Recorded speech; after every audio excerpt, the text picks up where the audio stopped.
உலகெல்லாம் உணர்ந்து ஓதுதற்கரியவன் நிலவளவாகிய நீர்வழி வேணியன் அழகில் சோதியன் அம்பலத்தாடுவான் மலர் சிலம்படி வாழ்த்தி வணங்குவான். கற்பகமே பூங்கொம்பே காமன் தன் பெருவாழ்வே பொற்புடைய புண்ணியத்தின் புண்ணியமே புயல் சுமந்து விற்குவலை பவளமலர் மதிபூத்த விரைக்கொடியே அற்புதமே சிவனருளே அரியேன் அதிசயித்தார். கற்பூரம் நாருமோ கமலப்பு நாருமோ திருப்பவள செவ்வாய்தான் தித்தி திருக்குமோ மறுபொசிந்த மாதவன் தன் வாய்ச்சுவையின் மாற்றமும் விருப்பற்றி கேட்கின்றேன் சொல்லாழி வெண்சங்கை என்று ஆழ்வார்களும் நாயன்மார்களும் பாடி கழித்த தமிழை உலகம் முழுவதும் இருந்தாலும் அது மணலூர்பேட்டையிலே ஒழிக்க வேண்டும் என்று ஒரு நல்ல நிகழ்ச்சியை ஏற்பாடு செய்து எங்களை எல்லாம் அழைத்து வந்த அன்பு தம்பி சிவனை தேடி என்று ஓடிக்கொண்டிருக்க நம்முடைய அருமையான ஒரு யூடியூப் சேனலை வச்சிருக்காரு. நம்முடைய சிவலிங்கம் திருக்கோயிலூர் சிட்டின்னு ஒரு யூடியூப் சேனல். இந்த ரெண்டுத்தையும் இணைந்து மிக அருமையாக நடத்திட்டு இருக்கிற சிவலிங்கம் அவர்களுக்கும் என்னுடைய அன்பு தம்பி சிதம்பரநாத் அவர்களுக்கும் பெரிய கைத்தட்டை கொடுத்து நீங்கள் பாராட்டலாம். வண்ண தமிழழகு இதை வாசிக்கும் போது அழகு முத்துச்சரம் போல இதை தொடுத்து வைக்கும் திறமழகு சொல்லழகு பொருளழகு செந்தமிழை செதுக்கையிலே செல்லும் மொழி நடையழகு மொத்தத்தில் தமிழழகு மணலூர் பட்டை ரசிகர்னாலே பேரழகு. உண்மையா நீங்க யாருக்கு முதல்ல கைத்தட்டின தெரியுமா? இங்க நடனம் ஆடின அந்த குழந்தைகளுக்கெல்லாம் ஒரு பெரிய கைத்தட்டை கொடுங்க. நானும் நல்லா பார்த்தேன். ஆடினது உங்க குழந்தையா இருந்தா அப்படி தட்டுறீங்க, இல்லைன்னா அமைதியா உட்காந்துருக்கீங்க. எந்த குழந்தை நல்லா ஆடினாலும் அதுக்கு நம்ம என்ன பண்ணோம், ஒரு அப்ரிசியேஷன் பண்ணோம் இல்லைங்களா? ஒரே ஒரு விஷயம் என்னன்னா, வாழ்க்கையில் அடுத்த தளத்தை நோக்கி நகர்கிற குழந்தைகளை நன்றாக வளர்க்கிற சமூகம்தான் ஒரு நல்ல சமூகம். அதனால ஒரு பெரிய கைத்தட்டு கொடுத்து அவங்கள பாராட்டணும். ஆனால் உன்னே வந்து சொல்கிறேன், நான் சொல்கிறது கரெக்டாக இருந்தால் நீங்கள் கைத்தட்டுங்க. இந்த செல்போன் வந்ததுக்கப்புறம் நாடு நாசமாக போச்சவங்களாம் கைத்தட்டுங்க பார்ப்போம்.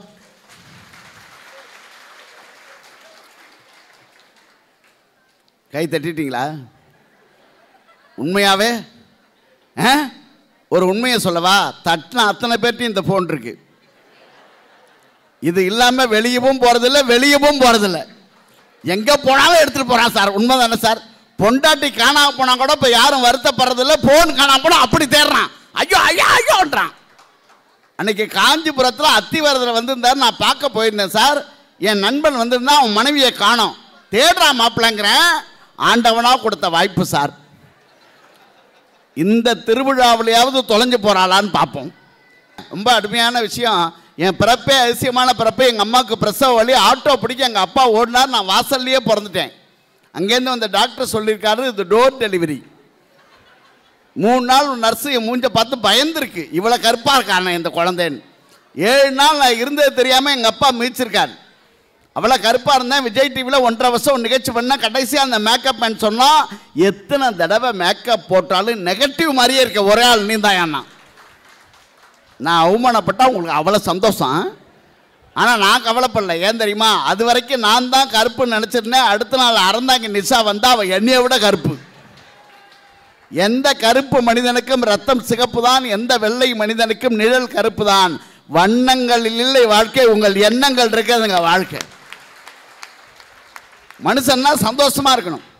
நான் இப்போ இந்த பெண்களை பார்த்து கேட்டேன், காலையில் எந்திரிச்ச உடனே வெள்ளிக்கிழமை செவ்வாய்க்கிழமை கணவனுடைய காலில் விழுந்துட்டு தான் வீட்டு வேலை ஆரம்பிக்கணும். ஒரு அம்மா கைத்தட்டுங்க பார்ப்போம். யாரும் கிடையாதா? ஏம்மா உனக்கு கல்யாணமே ஆகலை, பிச்சு விடுவோம் பிச்சு. ஒரு அம்மாவும் இல்லை. ஆனால் என் மனைவி அப்படி கிடையாது சார். போன வாரம் சனிக்கிழமை என் காலில் வந்து விழுந்தா. இந்த கலியுகத்தில் யாராவது விழுறாங்களா? சனிக்கிழமை என் காலில் வந்து விழுந்தா. உலகத்திலேயே எனக்கு பயங்கர சந்தோஷம். நான் கேட்டேன், எந்த காலத்திலையும் கலியுகத்தில் இப்படிலாம் நடக்கலையம்மா, நீ வந்து என் காலில் விழுறியே, அவ்வளோ பிடிக்குமா மாமாவை என்ன? அதெல்லாம் கிடையாது. சனிக்கிழமை சனீஸ்வரன் கோயிலுக்கு போகலான்னு நினச்சேன். நேரம் இல்லை, அதான் உன் காலில் விழுந்தேன்னா. ஹலோ, இவனை கேட்டாங்களா? அதுக்கு யார் பின்னாடி இருந்து கை தட்டுறது? ஆனால் ஒன்று நான் உடனே சொல்கிறேன், ஆனால் அதுக்காக நீங்கள் அவளை சாதாரணமாக நினச்சிடாதீங்கம்மா. 6 பவுனுக்கு ஒரு தங்க சங்கிலி போட்டிருக்கா. அதில் காஞ்சி காமாட்சி படம் கிடையாது, மதுரை மீனாட்சி படம் கிடையாது, காசி விசாலாட்சி படம் கிடையாது. சாட்சாத் என் படத்தை போட்டிருக்கா சார். அவ்வளோ பெரிய உத்தமி சார் அவன். அப்பயும் நம்பி அப்படி தான் கேட்டேன். 2 நாளைக்கு முன்னாடி சொல்கிறா, இதை போட்டதுக்கு அப்புறம் தான் காற்று கருப்பு பேய் பிசாசு எதுவும் அண்ட மாட்டுது.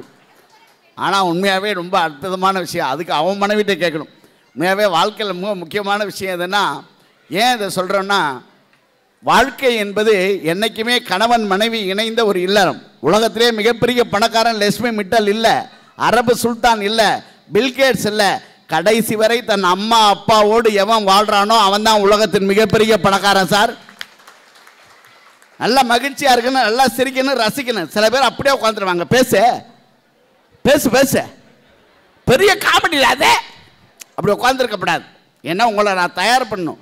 ஒரு 3 இடத்துல நம்ம உஷாராக இருக்கணும். தேட்டருக்கு போனால் ஏற்கனவே படம் பார்த்தோம் பக்கத்தில் உட்காரப்படாது. உட்காந்தா கடைசி வரைக்கும் நம்மளை கதை சொல்லியே காலி பண்ணிட்டுவான். இப்போ ஒரு படம் வந்தது, மாவீரன்னு, சிவகார்த்திகேயன் நடித்த படம். பார்த்தீங்களா?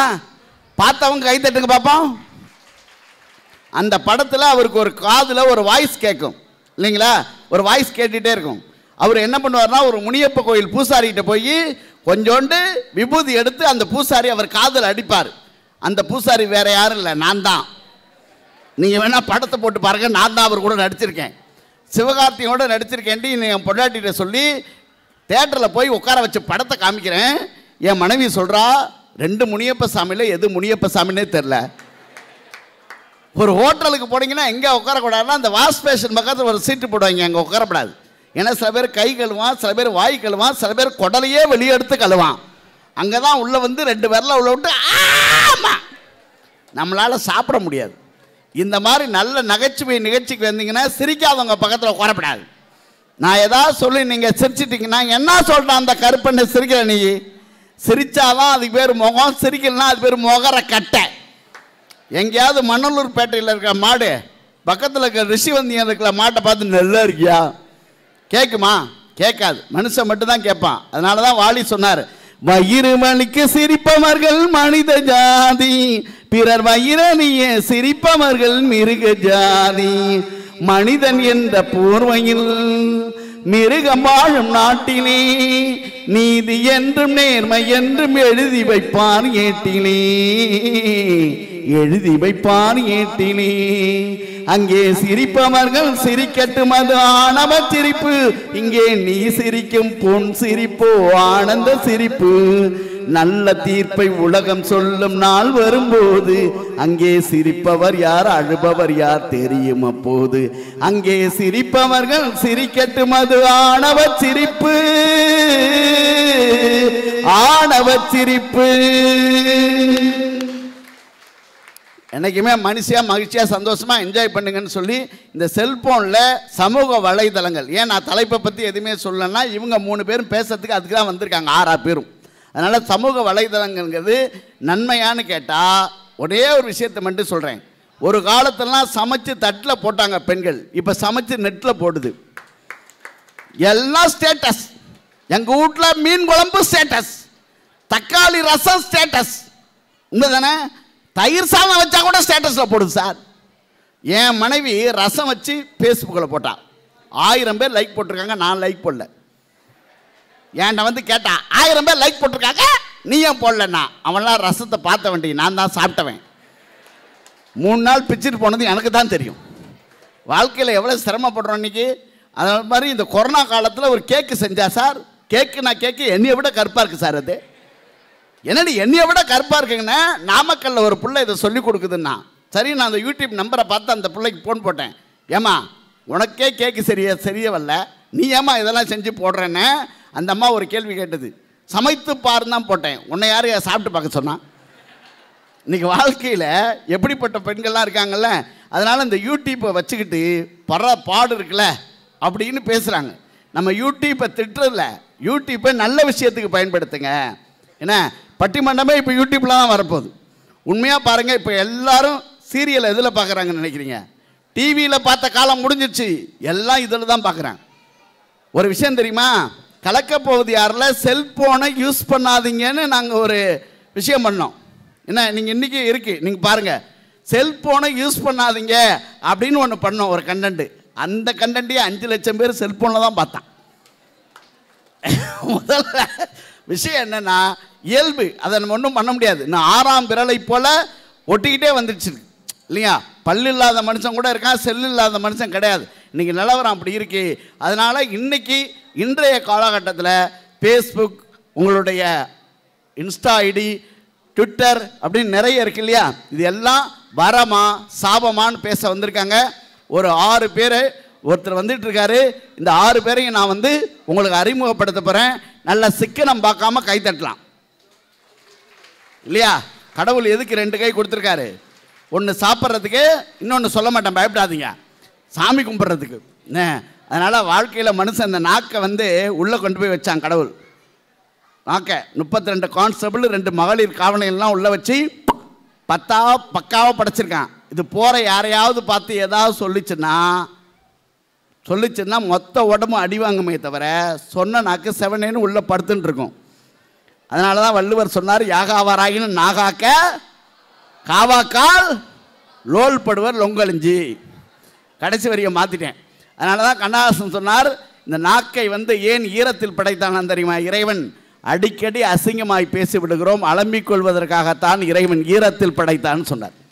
அதனால் நல்ல விஷயங்களை, நல்ல இனிமையான விஷயங்களை, இனிமையான சொற்களை நீங்கள் பேசணும்னு கேட்டுக்கிட்டு இந்த நிகழ்ச்சிக்கு வருகை தந்திருக்கக்கூடிய அன்புக்கும் பண்புக்கும் பெருமைக்கும் ஒரு அன்பு தம்பி, ஒரு சின்ன பிள்ளையிலேருந்து இன்றைக்கி வளர்ந்து காரைக்குடியிலே கல்லல் என்கிற ஊரில் பிறந்து இன்றைக்கி மிக சிறந்த ஒரு யூடியூபராக எல்லாரையும் பேட்டி எடுக்கிற ஒரு மனிதராக வளர்ந்திருக்கக்கூடிய அன்புக்கும் பண்புக்கும் பாசத்துக்கும் முறைய அன்பு தம்பி கல்லல் முத்துக்குமரன் அவர்கள் வரமேன் பேச வந்திருக்கார். நல்லா கைத்தட்டுங்க.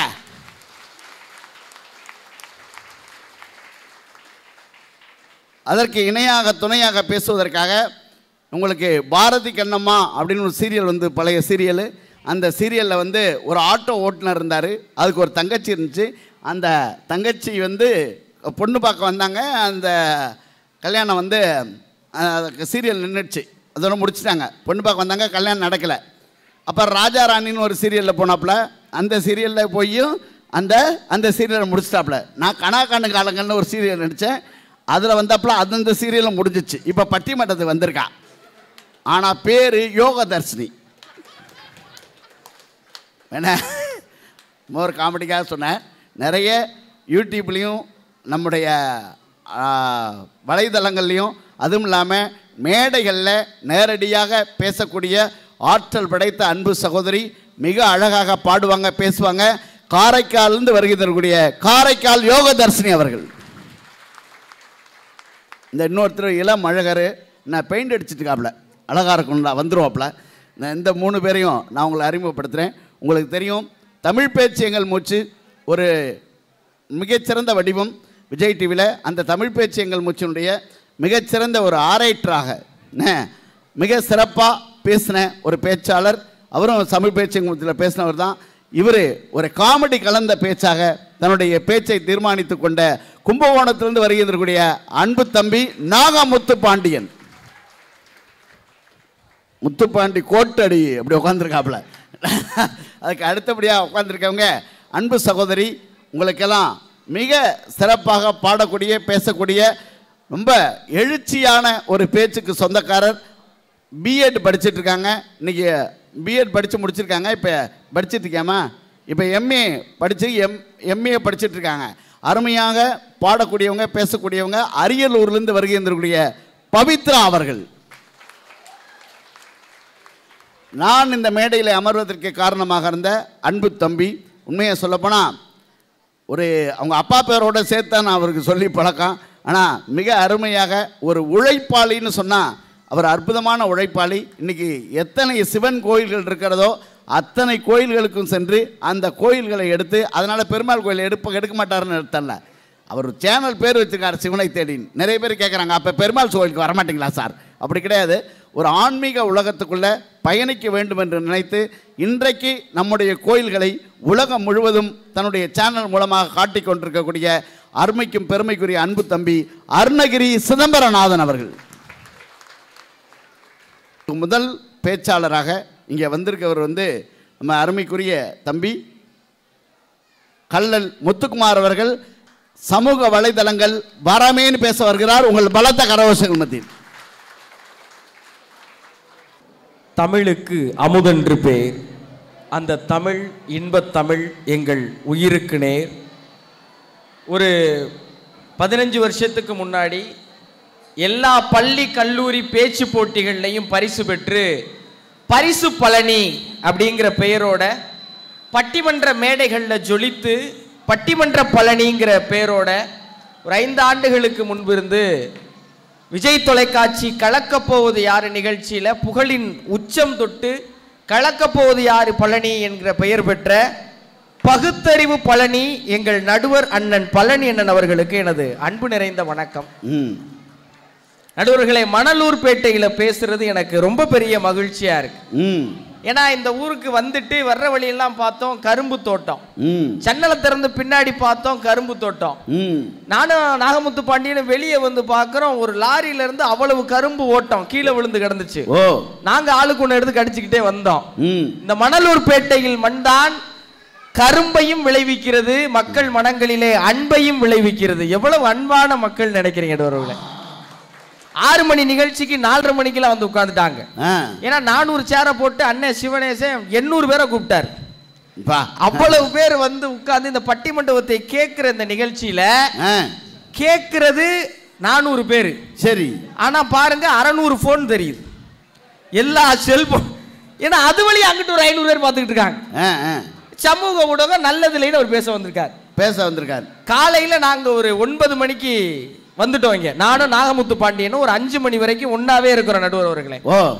இந்த 8 மணி நேரத்துல நாகமுத்து பாண்டியன் ஒரு 850 வாட்டி சோசியல் மீடியால ஃபாலோவர்ஸ் வர்றதுக்கு என்னையா பண்ணணும்னு கேட்டார்.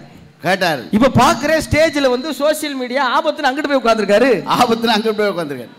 சிவனை தேடின்னு ஒரு யூடியூப் சேனல் வச்சு இந்த மக்கள் மனங்கள்ல இடம் பிடிச்சு விழுப்புரத்துல சுத்தி இருக்கிற எல்லா சோசியல் மீடியா இன்ஃப்ளூயன்சரையும் கையில பிடிச்சு அவங்கள வச்சு இந்த நிகழ்ச்சி அமைச்சு இத ஒரு வாய்ப்பா நினைச்சு அங்க இடம் கிடக்குது உட்கார்ந்துக்கிறேன்னு ஒரு சாக்க பிடிச்சி சீட்டையும் பிடிச்சு சரி சோசியல் மீடியா நல்லது இல்லைன்னு சொல்றாரு. இந்த மாதிரி ஆட்களை உட்கார வச்சுக்கிட்டு நான் இந்த மக்கள்கிட்ட கேட்கிறேங்க, ஒரு காலத்துல நம்ம செல்போன் வச்சிருந்தோம், இன்னைக்கு செல்போன் தான் நம்மள வச்சிருக்கு. அருமை. உண்மையா பொய்யா? யாராவது ஒண்ணு நடுவர்களே, இப்ப நீங்க கேட்டீங்க செல்போன் வந்தனால நாடு நாசமா போச்சு, எல்லாம் கைதட்டணும், மறுக்கல. ஆனா அந்த செல்போன் நடுவர்களே மனைவி மாதிரி. திடீர்னு ஒரு நாள் உங்க செல்போன் காணாம போகுதுன்னு வைங்களேன், சரி, முதல் நாள் உங்க மனைவி அவங்க அம்மா வீட்டுக்கு போன மாதிரி இருக்கும். ஏன் பொண்டாட்டி ஊருக்கு போயிட்டா அப்படின்னு ஜாலியா இருப்பீங்க. சரி, 2ஆவது நாள் காலையில அந்த ஆம்பளையாளுக்கு தலையை சொரிஞ்சுக்கிட்டு, ஏமா எப்ப வருவ, இந்த டவுசர் எங்க வச்சேன்னு தெரியல, நீ வந்தா தானே எடுத்து கொடுக்க முடியும். இன்னைக்கு செல்போன் இல்லைன்னா வாழ்வில் ஒரு அங்கம் இழந்தது போல மனிதர்கள் மாறி இருக்கோம்ல. அதுக்கு காரணம் அது நம்மளை ஆக்கிரமிச்சிருச்சுங்கிறது இல்ல, அது நம் வாழ்வை சுலபமா மாத்தி இருக்குங்கிறது தான். இன்னைக்கு ஒண்ணு இல்லாதவர்களே, இப்ப செல்போன் இல்லைன்னா என்ன ஆயிருக்கும்ங்கிறத நம்ம யோசிச்சு பார்க்கணும். ஒரு காலத்துல ஒரு ராஜா என்ன பண்ணிருக்காரு, ஒரு போட்டி வச்சிருக்காரு. சரி, அவங்க நாட்டிலே சிறந்த வீரன் யாருன்னு கண்டுபிடிக்கணும்ங்கிறது அவருடைய ஆசை. ஏன்னா அவர் மகளுக்கு கல்யாணம் பண்ற திட்டம். சரி, அப்ப அறிவிச்சிருக்கிறாரு ஒரு பெரிய குளம் வெட்டி, இந்த குளத்துல இந்த கரையில இருந்து நீச்சல் அடிச்சு அந்த கரையை ஏறுறவங்களுக்கு 100 ஏக்கர் நிலம் தாரேன், அதுவும் வேணாம்னா 1000 ஆடு தாரேன், அதுவும் இல்லைன்னா என் பொண்ணையே தரேன் இருக்காரு ராஜா. ராஜா பொண்ணுன்னா இந்த ஸ்டேஜ்ல இருக்கவங்க இருக்க மாட்டாங்க, அவங்க அழகா இருப்பாங்க. கிளம்பி வந்துட்டாய பயிலு ஊரா சுத்துப்பட்டு கிராமம் எல்லாம் வந்தாச்சு. வந்து குளத்தை பார்த்தா உள்ள நாகமுத்து பாண்டியன் மாதிரி 4 விஷப்பாம்பு. நாகமுத்து பாண்டியன் மாதிரி விஷப்பாம்பா? அவ்வளவு கொடூரமான பாம்பு நடுவர்களே. ஓ, அண்ணன் சிதம்பரநாதன் மாதிரி ஒரு 8 முதல வா வான்னு வாயை திறந்துக்கிட்டு உள்ள விஷ செடின்னு கொடூரமான குளம் பார்த்து எல்லாம் பயந்து வெளியே நின்னுட்டாங்க. யாருமே உள்ள குதிக்க காணோம்.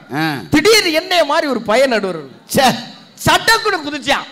குதிச்சு பாம்பை தள்ளி விட்டு முதலைய வாயில மிதிச்சு செடி எல்லாம் கொடி அத்து எரிஞ்சு வெளியே வந்துட்டான். நாடே கொண்டாடிருச்சு. சரி, இப்படி ஒரு வீரனா? எல்லாம் பயந்து இருக்கிறான். ராஜா மன வருத்தத்தில் இருந்தார். நம்ம நாட்டுல ஒரு வீரன் இல்லையா? ஒரு ஆள் குதிச்சு ஜெயிச்சுட்டான். தலையில தூக்கி வச்சு ஸ்டேஜ்ல ஏத்திட்டாங்க. சரி. ராஜா கேட்கிறார், என்ன தம்பி வேணும் உனக்கு? 100 ஏக்கர் நிலம் தரவா? வேணா ராஜா. 1000 ஆடு தரவா? வேணா ராஜா. என் பொண்ணை தரவா? வேணா ராஜான்னு இருக்கான். ராஜா கோவம் வந்துருச்சு. கிறுக்கு பையன், இப்ப எதுக்குடா அவ்வளவு கஷ்டப்பட்டு வந்த, என்னடா வேணும்? என்ன இவன் தள்ளி விட்டான்னு தெரிஞ்சாகணும் அப்படின்னு இருக்கான். இன்னைக்கு ஆனா ஒரு விஷயம் தெரிஞ்சுக்கோ, கல்யாணம் ஆனவங்க மட்டும் கலந்துக்கலாம்னு சொல்லியிருந்தா ஒவ்வொரு கல்யாணம் ஆனவனும் குச்சிருப்பான். ஏன்னா 1000 விஷப்பாம்பு கூட தான் வாழ்றான். இன்னைக்கு கல்யாணம் அப்படி ஆகி போயிடுச்சு நடுவர். இன்னைக்கு 90s கிட்ஸ் எல்லாம் கை தூக்குங்க. 90s kids. உங்க பையன் 90s கிட்ஸ் கேட்கல, நீங்க 90s கிட்ஸ். நடுவர்களே, கல்யாணம் 90s கிட்ஸ்ங்கிறது எவ்வளவு சிரமமாயி போயிடுச்சு தெரியுமா? பொம்பளை பிள்ளைங்க வீட்டுல ஒரு பையன் நல்ல பையனா இருக்குன்னா முன்னாடி பொண்ணு கொடுப்பாங்க, நல்ல குடும்பம்னா பொண்ணு கொடுப்பாங்க. இன்னைக்கு ₹1,00,000 சம்பாதிக்கணுங்கிறாங்க, பேங்க்ல அக்கவுண்ட் இருக்கணுங்கிறாங்க, அடுக்குமாடி வீடு இருக்கணுங்கிறாங்க, அது பூரா ஏசி இருக்கணுங்கிறாங்க, கடனே இருக்க கூடாதுங்கிறாங்க, தலை பூரா முடி இருக்கணுங்கிறாங்க. நல்லா வெட்டுனா விழுந்துருமோன்னு பயந்துட்டு வெட்டாமே வாழ்ந்துகிட்டு இருக்கேன் நடுவர்களே. இதுக்கு நடுவுல நாங்க எங்க போய் அரேஞ்ச், முன்னாடி எல்லாம் வீட்டுல சொன்னாங்க, தம்பி லவ் பண்ணிராத குடும்ப மானம் போயிரும். இன்னைக்கு சொல்றாங்க குடும்ப மானமே போதுரா, 30 வயசு ஆயிருச்சு, எரும மாடு லவ் பண்ணி தோடாங்கிறாங்க. கல்யாணம் பண்ணிக்கடா சீக்கிரம். எங்கேயா போறது நாங்க? அதுக்கு எங்களுக்கு வாழ்விடமா இருக்கிறது 90s கிட்ஸுக்கு இந்த சமூக ஊடகம் தானே. கைதுங்க 90s கிட்ஸ்லாம் ஆதரவு பாத்தீங்களா நடுவர்களே? இன்னைக்கு நீங்க சும்மா நீங்க நினைக்கிற மாதிரி கிடையாது. அந்த காலத்துலலாம் ஆண்கள் பெண்களை எவ்வளவு ஏமாத்துறாங்க தெரியுமா? செல்போன் வராத காலம். எங்க ஊர்ல ஒரு வீட்டுல வித்தியாசமான குளவி கல் இருந்துச்சு. எங்க பாட்டி என்ன பண்ணுவாங்களா, எங்கேயாவது வெளியூருக்கு அவங்க அம்மா ஊருக்கு 3 நாளா போனாங்கன்னா அங்க இருந்து சமூக ஊடகம் வராத செல்போன், இந்த பட்டன் போன் இருந்துச்சுல, நீங்க அதெல்லாம் பிரச்சனை இல்லை நல்லா இருந்துச்சுன்னு சொல்ல வரீங்க. அப்ப வீட்டுல வித்தியாசமான ஒரு மிக்சி, போன் அடிச்சு பட்டன் போன், ஹலோ எங்க இருக்கியா? வீட்டுல தான்மா இருக்கேன். அந்த மிக்சியை போடு, கர கர கர கர கர கரன்னு ஓடி இருக்கு மிக்சி. ரைட், வீட்டுல தான் இருக்கேன். மறுநாள், ஏய் எங்கயா இருக்க? வீட்டுல தான்மா இருக்கேன். எங்க மிக்சியை போடு, கர கர கர கர கர கரன்னு மிக்சி ஓடி இருக்கு. 3ஆம் நாள் முடிச்சு 4ஆம் நாள் அந்த அம்மா வரணும். சரி, அது அவசரப்பட்டு 3ஆம் நாள் காலையிலே வந்துருச்சு. வீட்டுல வந்து பார்த்தா வீடு பூட்டி கிடக்கு. போன் அடிச்சு எங்கயா இருக்க அப்படின்னு கேட்டிருக்கு. வீட்டுல தான்மா இருக்கேன். எங்க மிக்சியை போடு, கர கர கரன்னு சவுண்ட் கிட்டு இருக்கு. வீடு பூட்டி இருக்கு, எங்க மிக்சி இருக்குன்னு பக்கத்து வீட்டு பொம்பளை கூப்பிட்டு, ஏமா என் புருஷனை பாத்தியா, அவர் காலையில மிக்சியை கட்டப்பையில போட்டு எங்கேயோ கிளம்புனா இருக்கா. அப்ப போற இடம்லாம் பிளக் உள்ள இடமாவே போயிருக்காரு அவரு. இவங்க மிக்சியை கையோட இன்னைக்கு முடியுமாயா? இன்னைக்கு செல்போன்ல எங்க எங்க இருக்கீங்க? ஃப்ரெண்டு கூட இருக்கேம்மா. கேர்ள் ஃப்ரெண்டா பாய் ஃப்ரெண்டா நான் பாக்குற, வீடியோ கால் பண்ணுங்கிறாங்க. ஆம்பளைல அலண்டு போயிருக்காங்க. இன்னைக்கு எவ்வளவு பெரிய ஏமாற்றத்தை தடுத்து இருக்குது சமூக ஊடகம். நீங்க சும்மா ஏதாவது பேசிட்டு இருக்க கூடாது. டிராக்கிங் டிவைஸ் எல்லாம் வந்துருச்சு. கணவர் எங்க போறாரோ அந்த இடத்துல மனைவி அவருக்கு முன்னாடி போய் நின்னுகிட்டு இருக்காங்க. வாடி மாப்பிள்ள தேனில இருந்துக்கிறாங்க. அவர் திரும்பி ஓடியாந்துகிட்டு இருக்காங்க. ஒண்ணு இல்ல ஒருவர்களே, இன்னைக்கு எல்லார் வீட்லயும் பெண்கள் சமைக்கிறாங்க அப்படின்னா நல்லா இருக்குமா அப்படின்னா அவங்க கொஞ்சம் மகிழ்ச்சி அடைவாங்க. உண்மைதானே? சரி, எங்க அம்மா சாப்பாடு நல்லா இருக்குன்னு நான் சொல்ல நடுவர்களே, 10 லட்சம் பேர் இன்ஸ்டாகிராம்ல சொல்றாங்க நடுவர்களே. நம்ப மாட்டீங்க, போன வாரம் சந்தைக்கு போயிருக்காங்க. ஏமா நீங்க தானே முத்துக்குமார் அம்மா, உங்க கோழி குழம்பு வீடியோ ரொம்ப நல்லா இருந்துச்சு சொல்லி கூட 2 மீன் போட்டிருக்காரு அந்த ஆளு. இவ்வளவு நல்ல விஷயங்கள் எதுல நடந்திருக்கு?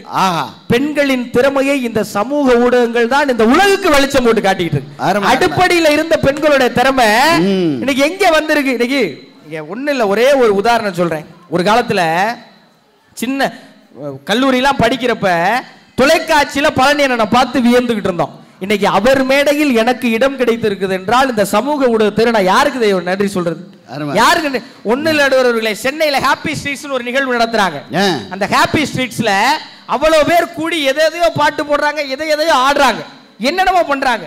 இத ஒரு இளைஞர் கூட்டம் மாத்தணும்னு நினைக்குது. அவங்க ஊர்ல இருக்கிற ஒரு பெரிய மைதானத்துல மேடை போட்டு தமிழ் கலாச்சார நிகழ்வுகளை மேடை ஏத்துறாங்க. அத பாக்குறதுக்கு லட்சக்கணக்கான மக்கள் வராங்க. அந்த நிகழ்வுக்கு விழுப்புரம் கொண்டாட்டம்னு பேர் வைக்கிறாங்க. அதை நடத்துறது விழுப்புரத்தில் இருக்கிற சமூக ஊடகத்தை சேர்ந்த நண்பர்கள்னா, சமூக ஊடகத்துல எவ்வளவு நல்ல விஷயங்கள் இருக்கு. அதுல அவர் ஒரு ஆளு, அங்கிட்டு போய் உட்கார்ந்துருக்க நடத்தினவர் தான். நடத்தினவர் ஒண்ணு இல்லவர்களே, சின்ன விஷயம். ஒரு கதை ஒண்ணு சொல்லுவார் ஐயா தென்கட்சி அவர்கள். ஒரு கிராமத்துல ஒரு ஏரியை கடக்கிறதுக்கு ஒரு தோணியில போகணும். அப்ப 3 ஆம்பளை சாமியார்கள் அதுல உட்கார்ந்துருப்பாங்க. ஒரே ஒரு பெண் சாமியார் வந்திருக்காங்க. அப்ப இந்த தேனி ஓட்டுற ஒரு பார்த்திருக்காரு, தோணி ஓட்டுற ஒரு பரவாயில்லையே பெண்கள் சாமியா இருக்காங்களேன்னு இந்த 3 ஆம்பளையும் புரணி பேச ஆரம்பிச்சிருக்காங்க. ஒரு ஆள் சொல்லியிருக்காரு, என்னையா பொம்பளை எல்லாம் துறவியானா நாடு எங்கேயா போறது? இன்னொரு ஆள் சொல்லியிருக்கான், பொம்பளை எல்லாம் துறவியாக முடியாதியா, சும்மா ஊரை ஏமாத்திட்டுறாங்க அப்படின்னு. இன்னொருத்தன் சொல்றான், யோ ஏயா கண்டதையும் பேசிக்கிட்டு இருக்கீங்க, துறவிகள்னாவே ஆண்கள் தாயா அப்படின்னு. தோணி நதிக்குள்ள வந்துருச்சு, திடீர்னு தோணியில ஒரு ஓட்டை, தண்ணி குபு குபுன்னு தோணிக்குள்ள ஏறுது. தோணி ஓட்டுற பதறிக்கிட்ட யாராவது நீச்சல் அடிச்சு கரைக்கு போய் ஆளை கூட்டியாங்கயா, அப்பதான் புழைக்க முடியும் இருக்காரு. 3 பேர் மாத்தி மாத்தி பார்த்திருக்காங்க, ஒருத்தருக்கு நீச்சல் தெரியல அந்த ஆண் துறவிகளுக்கு. அப்ப இந்த பெண் துறவி என்ன பண்ணிருக்காங்க, எந்திரிச்சு அந்த தண்ணி மேல நடந்து போயிருக்காங்க தண்ணி மேல. அந்த தோணி ஓட்டுறவர் மிரண்டு இருக்காரு, ஆகா இது துறவி கிடையாது தெய்வம் யார் நினைச்சிருக்காரு. அப்ப இந்த 3 ஆம்பளை இருக்காங்க பாருங்க, அதுல ஒருத்தன் சொன்னானா, பாத்தியா அவளுக்கு நீச்சல் தெரியல நடந்தே போய்கிட்டு இருக்கா அப்படின்னானா. இப்படி நீங்க என்ன செஞ்சாலும் குறை சொல்லுகிற உலகத்தில் இருந்து பெண்கள் வெளியே வந்து சாதிக்கிறார்கள் என்றால் அதற்கு சமூக ஊடகம் தாங்க காரணமா இருக்கு. மேக்கப் ஆர்டிஸ்ட்ங்கிற பேர் வச்சு சாதாரண குக்கிராமத்தில் இருக்கிற பொண்ணு ரெடி டு டிராவல்னு போட்டு ஏரோப்ளேன் படம் போட்டிருக்காங்க. நடுவர்களே, பெண்கள் பயணப்படுவதற்கும் வாழ்க்கையில் உயர்வதற்கும் சமூக ஊடகத்தை தவிர எது காரணமா இருந்த போது? காசி ஆனந்தன் ஒரு கவிஞர் இருக்கார், உணர்ச்சி கவிஞர். அவர் தான் எழுதுவாரு, நீங்கள் எல்லாம் ராமேஸ்வரத்தில் குளித்து கரையேறுகிறீர்கள், நாங்கள் மட்டும் குதித்து கரையேறுகிறோம் பார். இலங்கையிலிருந்து மீண்டு வந்த ஈழத்தமிழர்கள் பத்தி அவருடைய கவிதை ஒண்ணு இங்க நான் பதிவு பண்ணணும்னு நினைக்கிறேன். ரொம்ப அழுத்தமான கவிதை, ஒரு பேரே உணர்ச்சி கவிஞர். மாடியில் இருந்து துப்பினால் குடிசையில் விழும். எப்படி? மாடியில் இருந்து துப்பினால் குடிசையில் விழும், குடிசையில் இருந்து துப்பினால் மாடியே விழும்னு எழுதுவார். அந்த கவிதை இன்று சமூக ஊடகத்தின் வாயிலாக உண்மையாக்கப்பட்டிருக்கு. யாருக்கோ ஏதோ ஒரு அநீதி நடக்குதுன்னா அதை இந்த மக்கள் சமூக ஊடகத்தை பயன்படுத்தி எல்லாருக்கும் தெரியப்படுத்துறாங்க. இன்னைக்கு செய்தி ஊடகங்கள், தொலைக்காட்சி ஊடகங்கள் நடுநிலையை தவறுச்சுங்கிற வாக்க மறந்து சமூக ஊடக போராளிகள் இங்க உருவாயிருக்காங்கன்னா அது நன்மையா தீமையா? நடுவர்களே, பரந்தூர்ல ஒரு பிரச்சனை, அங்கே ஒரு பிரச்சனை, இங்கே ஒரு பிரச்சனைனா மக்கள் கூடி போராடுகிறது மட்டுமில்லாமல் ஸ்ரீனிகாங்கிற 2 வயசு குழந்தை, நடுவர்களே, SMUங்கிற ஒரு பிரச்சனை, 16 கோடி ரூபாய் தேவை. யாரெல்லாம் இங்க அந்த குழந்தைக்கு ஃபண்ட் அனுப்பியிருக்கீங்க? கை தூக்குங்க பார்க்கலாம். இந்த கூட்டத்தில் கூட 5-6 நபர்கள் அந்த குழந்தைக்கு பணம் அனுப்பியிருக்காங்கன்னா சமூக ஊடகம் ஒரு உயிரை காப்பாற்றுவதற்கு எல்லாரையும் ஒன்று கூட்டுகிறது. 2 ஆண்டுகளுக்கு முன்னாடி மித்ராங்கிற குழந்தை, 16 வயசு குழந்தைய இதே 16 கோடி ரூபாய் கொடுத்து காப்பாத்தின இந்த கூட்டம் தான் ஸ்ரீனிகாவையும் காப்பாற்ற போகிறது. இப்படி உயிர்களை காப்பாற்றுவதற்கும் எங்கள் உணர்வுகளை சொல்வதற்கும் இருக்கிற சமூக ஊடகம் என்றுமே வரம்தான் என்று சொல்லி வாய்ப்பளித்தமைக்கு நன்றி பாராட்டி விடைபெறுகிறேன். நன்றி, வணக்கம். அருமை அருமை, வெகு சிறப்பு சார். என்ன சார் சோசியல் மீடியாவில் நன்மையே இல்லையா? ஒன்றும் இல்லை சார், விழுப்புரத்தை சேர்ந்த ஒரு ஆட்டோ ஓட்டுநர் பாடுறாரு எங்க சீ தமிழ்னு ஒரு சேனல்ல இல்லையா, அதை கட் பண்ணி நம்முடைய இதில் போட்டிருக்காங்க, செல்போனில் வந்துகிட்டே இருக்கு இல்லையா அந்த பாட்டு. ரொம்ப அட்டகாசமாக பாடுறாரு சார் அவரு. ஆகாய தாமரை அருகில் வந்தது நாடோடி பாடலில் உருகி நின்றதே. ஆகாய தாமரை அருகில் வந்ததே நாடோடி பாடலில் உருகி நின்றதே. காதல் தன்னை தாண்டியே காதல் துணை வேண்டியே ஆகாய தாமரை அருகில் வந்ததே நாடோடி பாடலில் உருகி நின்றதே. பாட்டு நல்லா இருந்தா நீங்க கைதட்டினாதான் தெரியும். அழகா பாடுறா சார். மெல்லிசை பாட்டு முழங்கின கேட்டு இதயமே இலகுதா இளமையிலே, நீ மந்திரம் போலே மண்ணி தமிழாலே இசைக்கிறாய் இழுக்கிறாய் இளவரசே. ஒரு மண்டமாது என்னை பிரியாது இருக்குமோ மறக்குமோ, ஒரு பொழுதேனும் அருவியை மீனும் பிரியுமோ விலகுமோ. என்னை இந்த லீலையெல்லாம் என்னை தாண்டி போவது கையில் கொண்ட மீனை எல்லாம் கண்ணி போகும் பூவிது முத்தம் தலைவன் இதழ் பதித்திட இதயம் தித்தித்திட புதிய மதுரசம் பழிந்திட ஆகாய தாமரை அருகில் வந்தது. என்ன அழகா பாடியிருக்காரு தெரியுமா? உடனே சொல்லி பாருங்க சார். ஒரு சோசியல் மீடியால அவருக்கு ஒரு ஆட்டோ வேணும்னு சொன்னா சோசியல் மீடியாவில் இருக்க அத்தனை பேரும் வாங்கி தர தயாரா இருக்காங்க சார். யோசிச்சு பாருங்க, நீங்க பெரிய சந்தோஷமான விஷயம் இல்லையா? சோசியல் மீடியா எவ்வளவு நன்மையை செய்யுது. ஒரு காலகட்டத்தில் ஒருத்தருக்கு பிளட் வேணும், ஒரு ரத்தம் வேணும்னு சொன்னா ஒரு காலத்தில் தேடணும் சார். இன்னைக்கு சோசியல் மீடியாவில் ஒரு பதிவு போட்டா போதும், நாங்க தர்றோம் சார், அத்தனை பேரும் வந்து நிக்கிறானே, அதுக்கு எவ்வளவு பெரிய பாராட்டு சொல்லணும். நன்மையே இல்லைன்னு சொல்லிட முடியுமா? நீங்க யோசிச்சு பாருங்க. ஒரு காலகட்டத்தில் நீங்க ஈபியில் எவ்வளவு கியூ இருக்கும்? யாராவது இன்னைக்கு போய் அங்கே கியூவில் நின்று கட்டுறீங்களா? பட்டுன்னு கட்டிடுறான். கட்டியாச்சுமா அப்பாமா, நடக்குதா இல்லையா? அப்போ நன்மையை நீங்க ஏன் பார்க்கவே மாட்டீங்க அப்படின்னு தம்பி கேட்டிருக்காரு. ஒரு பரந்த கைத்தட்டு கொடுத்து அவரை பாராட்டலாம். அதற்கு பதில் சொல்ல வருகிறார் நாகமுத்து பாண்டியன் உங்கள் பலத்த கரவசங்கள் மத்தியில். போற்றுதலுக்குரிய நடுவரையா அவர்களே, புத்துணர்ச்சி மிக்க மணலூர்பேட்டை ரசிக பெருமக்களே, உங்கள் அனைவரையும் வணங்கி என்னுடைய உரையை நான் தொடங்குகின்றேன். நடுவரையா அவர்களே, சமூக வலைதளம் என்பது இந்த சமூகத்திற்கே விரிக்கப்பட்ட வலையாகத்தான் நான் பார்க்கிறேன். இந்த சமூகத்திற்கே விதிக்கப்பட்ட சாபமாகத்தான் நான் பார்க்கிறேன். உதாரணத்துக்கு ஞாயிற்றுக்கிழமை மதியானம் எல்லார் வீட்லயும் நான்வெஜ் வாசம் தூக்குது. எங்க வீட்டில் அன்னைக்கு சாம்பார். சாப்பிட முடியாம கடுப்புல சாப்பிட்டுக்கிட்டு இருக்கேன். சரி, கடுப்புல ரீல்ஸ் பார்த்துக்கிட்டே சாப்பிடலாம்னு போனை எடுத்து ரீல்ஸ் பார்க்கிறேன். ஒருத்தவன் சுடலை மாடனுக்கு படையல் போடுவாங்க பாருங்க, ஓடுறது தாவுறது பறக்கிறது எல்லாத்தையும் இலையில வச்சு சாப்பிட்டு இருக்கான். அதுவும் அவன் மனுஷன் மாதிரி சாப்பிடல, நம்ம முத்துக்குமரன் மாதிரி இந்த முனி படத்துல ராஜகிரண் சாப்பிடுவார் பாருங்க, அந்த மாதிரி அள்ளி அள்ளி சாப்பிடுறான். ஒரு அல்லுல 10 குழந்தைகளுக்கு சோறு ஊட்டிடலாம் போல இருக்கு, அப்படி அள்ளுறான். இந்த சேஜிபி மண்ணள்ளி போடுற மாதிரி வாயில அள்ளி போடுறான். பாக்குற நமக்கு எச்சில் ஊறுதா இல்லையா? நாகரிகமா சொல்லணும்னா வாயில் உமிழ் நீர் சுரக்குமா சுரக்காதா? கண்டிப்பா. என்ன கை தட்ட மாட்டீங்க? சுரக்கலையா? இப்படி எல்லாம் பதிவு போட்டு மனித உணர்வுகளை தூண்டாதீங்க. அதுவும் சாப்பிட்டுக்கிட்டே இருக்கும்போது அந்த சிக்கனை எடுத்து இப்படி கையால நசுக்குறான். பாத்தீங்களா எப்படி பஞ்சு மாதிரி வெந்திருக்குங்கிறான். நான் சாப்பிடுற பிரியாணில எல்லாம் நெட் பீஸே இருக்க மாட்டேங்குது. அதுவே ஒரு வருத்தம். அப்படி இருந்தாலுமே எடுத்து கடிக்கிறேன். இந்த முந்திரி பழத்தை எப்படி சவுக்கு சவுக்குன்னு கடிப்போம், அந்த மாதிரி கடிச்சு மெல்றேன். அவ்வளவு கஷ்டப்பட்டுக்கிட்டு இவன் எடுக்கிறான், பஞ்சு மாதிரி வந்திருக்குங்கிறான். எரிச்சல் ஊட்டுகின்ற வகையில் இன்று சமூக வலைதளம் மாறி போய்விட்டது. சரி, உண்மையா இல்லையா?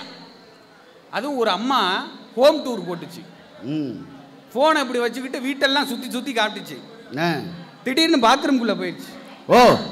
சரி, ஹோம் டூர் போடுறப்ப அவசரமா பாத்ரூம் வந்துருச்சு போல இருக்கு, பாத்ரூமுக்கு போயிருச்சு அப்படின்னு பார்த்தா அது பாத்ரூம் டூரா. Bathroom tour. எங்க வீட்டு பாத்ரூம் எங்கள் வீட்டு பெட்ரூமுக்கு இணையானது. பெட்ரூமுக்கு இணையானதா? பாக்குற நமக்கு எப்படி இருக்கு? அவனுக்கு வீடே இல்லை, இன்னைக்கு வீடு இருந்தாலுமே பெட்ரூம் இல்ல. இதுல எங்க பெட்ரூமுக்கு இணையா நம்ம பாத்ரூம் கட்டுறது? எங்களுக்கெல்லாம் பாத்ரூம் வேற எங்கெல்லாம் இருக்கும். அது பல பலன்னு என்ன சோறா போட்டு திங்க போறாங்க. சோறா போட்டு திங்க போறாங்க. பெண்களை தூண்டுறாங்க, மனைவிமார்கள்லாம் தூண்டுறாங்க. இந்த வீடியோவெல்லாம் போட்டு அவன் மாசம் 10 ரூபா சம்பாதிக்கிறான். பெண்கள்லாம் என்ன சொல்றாங்க? மனைவிமார்கள்லாம் எனக்கு வந்து சாதா கிச்சன் வேணாம், மாடுலர் கிச்சன் தான் வேணும். Modular kitchen. இந்தியன் டாய்லெட் வேணாம், வெஸ்டர்ன் டாய்லெட் தான் வேணும். அதுவும் டைல்ஸ் போட்டு வேணும், கிரானைட் போட்டு வேணும். எங்கேயா போவான்? அவன் 10,000 சம்பாதிக்கிறான், எங்க போவான்? அதனால நீங்க வந்து மனைவிமார்களை தூண்டுறீங்க. அதே மாதிரி இந்த ட்ரெயின்ல விளாக் போடுறான். ஏதோ அவன் சொந்த வீடு மாதிரி இப்படி போறான் அப்படி வரான் ட்ரெயின்ல. நான் போற ட்ரெயின்ல எல்லாம் எனக்கே உட்கார இடம் இருக்காது. குரங்கு மாதிரி இடிச்சுக்கிட்டு புடிச்சுக்கிட்டு போயிட்டு இருப்பேன். அதுவும் போடுறாங்க பாருங்க வாட்ஸ்அப்பில் ஸ்டேட்டஸ். வாட்ஸ்அப்னு சொல்ல எடிட் பண்ணிடுவாங்க. சமூக வலைதளத்தில் ஸ்டேட்டஸ் போடுறாங்க பாருங்க. ஜன்னலோர இருக்கை, சாரல் மலை, சூடாக ஒரு குவளை தேநீர், அதில் அப்படியே புகையா வந்துகிட்டு இருக்கு. ஒரு இளையராஜா பாடல். அதில் ஒரு எதிர்த்தாப்புல ஒரு அழகான பொண்ணு, படிக்கிறதுக்கு ஒரு புத்தகம். இதெல்லாம் எங்கடா நடக்குது? ஜன்னல் ஓர சீட்டெல்லாம் நான் பார்த்ததே இல்லை. இடம் கிடைக்காம மேலே உட்காந்துருப்பேன். அங்க 3 ஃபேன் கண்ணங்கரேன்னு ஓடும். அதை பார்த்துக்கிட்டு தான் நான் வந்துகிட்டு இருப்பேன். ஆக இதெல்லாம் எங்க நடக்குது? பூரா பொய்யா போட்டுக்கிட்டு இருக்கீங்களே. அப்ப இது சாபம் தானே, சாப கேடு தானே. நிறைய சொல்லலாம். ஒரு கதை ஒண்ணு ஞாபகத்து வருது. ஒருத்தர் என்ன பண்ணாரு, ஒரு சந்தையில கூட்டமா இருக்க. அமைதியா கேளுங்க, அப்பதான் அவர் சொல்றது புரியும். அமைதியா இருங்க. நான் கொஞ்சம் கோவக்காரன், அழுதுருவேன். ஒரு கதை ஞாபகத்துக்கு வருது. ஒரு கூட்டமான சந்தையில ஒருத்தர் ஏறி சொன்னாரு சத்தமா, யாருக்கெல்லாம் உழைக்காமல் செல்வம் வேணும் நான் தரேன் வாங்கன்னாரு. சரி, ஒரு 50 பேர் ஓடி வந்தான். உடனே இவர் சொன்னாரு, இந்த பெருங்கூட்டத்தில் யாரெல்லாம் சோம்பேறின்னு பார்க்க விரும்பினேன் இந்த 50 பேருன்னாரு. இல்ல அவள் தான் முடிஞ்சிருச்சு. அந்த மாதிரி இன்னைக்கு ஏமாற்று வேலை சமூக வலைதளத்தில் நடக்குது. சோம்பேறித்தனமாக்கப்படுகிறார்கள் மனிதர்கள், திசை திருப்பப்படுகிறார்கள். சரி, ஒரு மேட்ரிமோனி, உடனே வரன் 2000 ரூபாய் கிட்டுங்க. சரி, பொண்ணு தேடி நாங்க தரோங்கிறான். பொண்ணு தேடி நாங்க தரோம் 2000 ரூபாய் ஜிபே பண்ணியாச்சு. அந்த பொண்ணு கால் பண்ணுது. கால் பண்ணி 2000 பணம் கட்டிட்டீங்க, இப்ப பொண்ணு வீட்டுல இருந்து உங்களுக்கு பேசுவாங்க அப்படின்னு சொன்னாங்க. திரும்ப இன்னொரு நம்பர்ல இருந்து கால் வந்துச்சு. அதே பொண்ணு தான் பேசுது. யாரை ஏமாத்த பாக்குறீங்க? என்னைய மாதிரி இளைஞர்கள்லாம் இன்னைக்கு திருமணம் ஆகாம இருக்கிறதுக்கு அதுவும் ஒரு காரணம்ங்கிறத மறந்துடாதீங்க. அதுவும் தூய தமிழ்ல பேசி இன்னைக்கு வீடியோ போட்டா வியூஸே போய் தொலைய மாட்டேங்குது. எவனோ ஒருத்தவன் பாடினது ஆடினது அதை எடுத்து டப் செஞ்சு போடுறான். 1 மில்லியன் வியூஸ் தாண்டி போகுது. ஒருத்தவன் இளையராஜா பாட்டு அப்படி பாடி நடிச்சு போட்டிருக்கான். அது ஒருத்தவன் கமெண்ட் பண்ணியிருக்கான், ரொம்ப நல்லா பாடுறீங்க பிரதர்னு. ரொம்ப நல்லா பாடுறீங்க பிரதர். அந்த பாட்டை பாடினவர் இளையராஜா. சும்மாவே இளையராஜா எல்லாரையும் கும்மு கும்முன்னு கும்மிக்கிட்டு இருக்காரு. இது தெரிஞ்சா என்ன ஆகுறது? என்ன வருது? உனக்கு தைரியம் தாயா? இப்படி நிறைய சொல்லலாம். எரிச்சல் ஊட்டுறாங்க. சரி, பதிலுக்கு நம்ம எரிச்சல் ஊட்டலாம். இந்த வரன்னு பேச வந்திருக்காங்களே அவங்களுக்கு நாம எரிச்சல் ஊட்டலான்னு சொல்லி பர்த்டேக்கு 600 ரூபாய்க்கு பிளாக் ஃபாரஸ்ட் கேக்கு நம்ம காலையில சாப்பிட்டோம் தெரியுங்களா? அந்த கடையில இருந்து ஆர்டர் பண்ணி என் பிறந்த நாளுக்கு கேக்கு வெட்டி வாட்ஸ்அப்ல ஸ்டேட்டஸ் போட்டேன். 100 பேர் பார்த்தான். சரி, 600 ரூபாய் கேக்கு 100 பேர் பார்த்துருக்கான். மறுநாள் எனக்கு 2000 ரூபாய் செலவு, மெடிக்கல் செலவு. ஏன் என்னன்னு தெரியல. அன்னைக்கு நைட்டு அப்படி காய்ச்சல் அடிக்கிற மாதிரி இருக்கு, அடிக்காத மாதிரி இருக்கு. தலை வலிக்கிற மாதிரி இருக்கு, வலிக்காத மாதிரி இருக்கு. அது என்ன நோயினே கண்டுபிடிக்க முடியல. பூரா இவங்க வச்ச கண்ணு தான். 600 ரூபாய்க்கு கேக்கு வாங்கி மறுநாள் 2000 ரூபாய் நான் செலவு பண்ணேன். ஆக எரிச்சல் ஊட்டுறாங்க, எரிச்சலும் ஊட்டவும் விட மாட்டாங்க. அதனால இது ஒரு 100% சாபக்கேடு. மிக முக்கியமானது என்னன்னா ஒன்னே ஒண்ணு. சரி, இன்னைக்கு ஒரு மனுஷன் நல்லவனா கெட்டவனா, அவனை மதிக்கணுமா வேண்டாமா, அதை கமெண்ட்ஸ் தான் முடிவு பண்ணுது. உதாரணத்துக்கு பாலா அண்ணன் நிறைய உதவி செய்யறாரு. ஆமா, அதை நிறைய பேர் KPY பாலா, லாரன்ஸ் அவர்கள், அறந்தாங்கி நிஷா அவர்கள், இவங்கெல்லாம் நிறைய உதவி பண்றாங்க. அதை நிறைய பேர் பகிர்றாங்க சமூக வலைதளங்கள்ல. கீழே கமெண்ட்ஸ்ல போய் பார்த்தா ஒரு சிலர் பாராட்டி இருக்காங்க, ஒரு சிலர் என்ன பண்ணியிருக்கான், இப்படியே நீ 4 பேருக்கு உதவி செஞ்சுக்கிட்டே இருந்தீனா நாளைக்கு உனக்கு 4 பேர் உதவி செய்யற மாதிரி ஆயிரும்னு போடுறான். இன்னொருத்தவன் போடுறான், இவர் உதவி செய்யற இடத்துக்கெல்லாம் எப்படி கேமரா விளம்பரத்துக்காக இவர் பண்றாரா அப்படின்னு போடுறான். விளம்பரத்துக்காக நீங்க பண்ணுங்களேடா, ஏன் பண்ண மாட்டீங்க? அப்ப உதவி செஞ்சாலும் தப்பு, செய்யாம இருந்தாலும் தப்புன்னு ஒரு நிலைக்கு இன்னைக்கு சமூக வலைதளங்கள் கொண்டு வந்து சேர்த்துருக்கு. சரி, அதை பார்க்குறவன் என்ன பண்ணுறான், இந்த நெகட்டிவ் கமெண்ட்ஸ் எல்லாம் படித்தவன் என்ன பண்ணுறான், ஓ KPY பாலா அவர்கள் இப்படி போல இருக்கு அப்படின்னு தவறான எண்ணத்தை தன் மனதிற்குள் விதைத்துக் கொள்கிறான். நான் ஒரே ஒரு கதையோடு முடிச்சுக்கிறேன். நான் காட்டுக்குள்ள போயிட்டு இருக்கேன். சரி. சாப்பிடணும் போல தோணுது. திடீர்னு ஒரு பூதம் தோன்றி ஒரு சாப்பாடு கொடுக்குது எனக்கு. பூதம்? ஆமா. அது கொடுத்தாதான் உண்டு. சரி, உண்டு கொடுக்குது. திடீர்னு தண்ணி குடிக்கணும் போல இருக்கு. சரி. பூதம் வந்து தண்ணி கொடுத்துச்சு. திடீர்னு படுத்து தூங்கணும் போல இருந்துச்சு. ஒரு கட்டில மெத்த வந்துச்சு. உடனே நான் யோசிச்சேன், என்ன இந்த பூதம் நம்ம சொன்னதெல்லாம் செய்யுதே, திடீர்னு நம்மளை கொன்னு சாப்பிட்டுருச்சுன்னா அப்படின்னு நினைச்சேன். அதே மாதிரி சாப்பிட்டுருச்சு.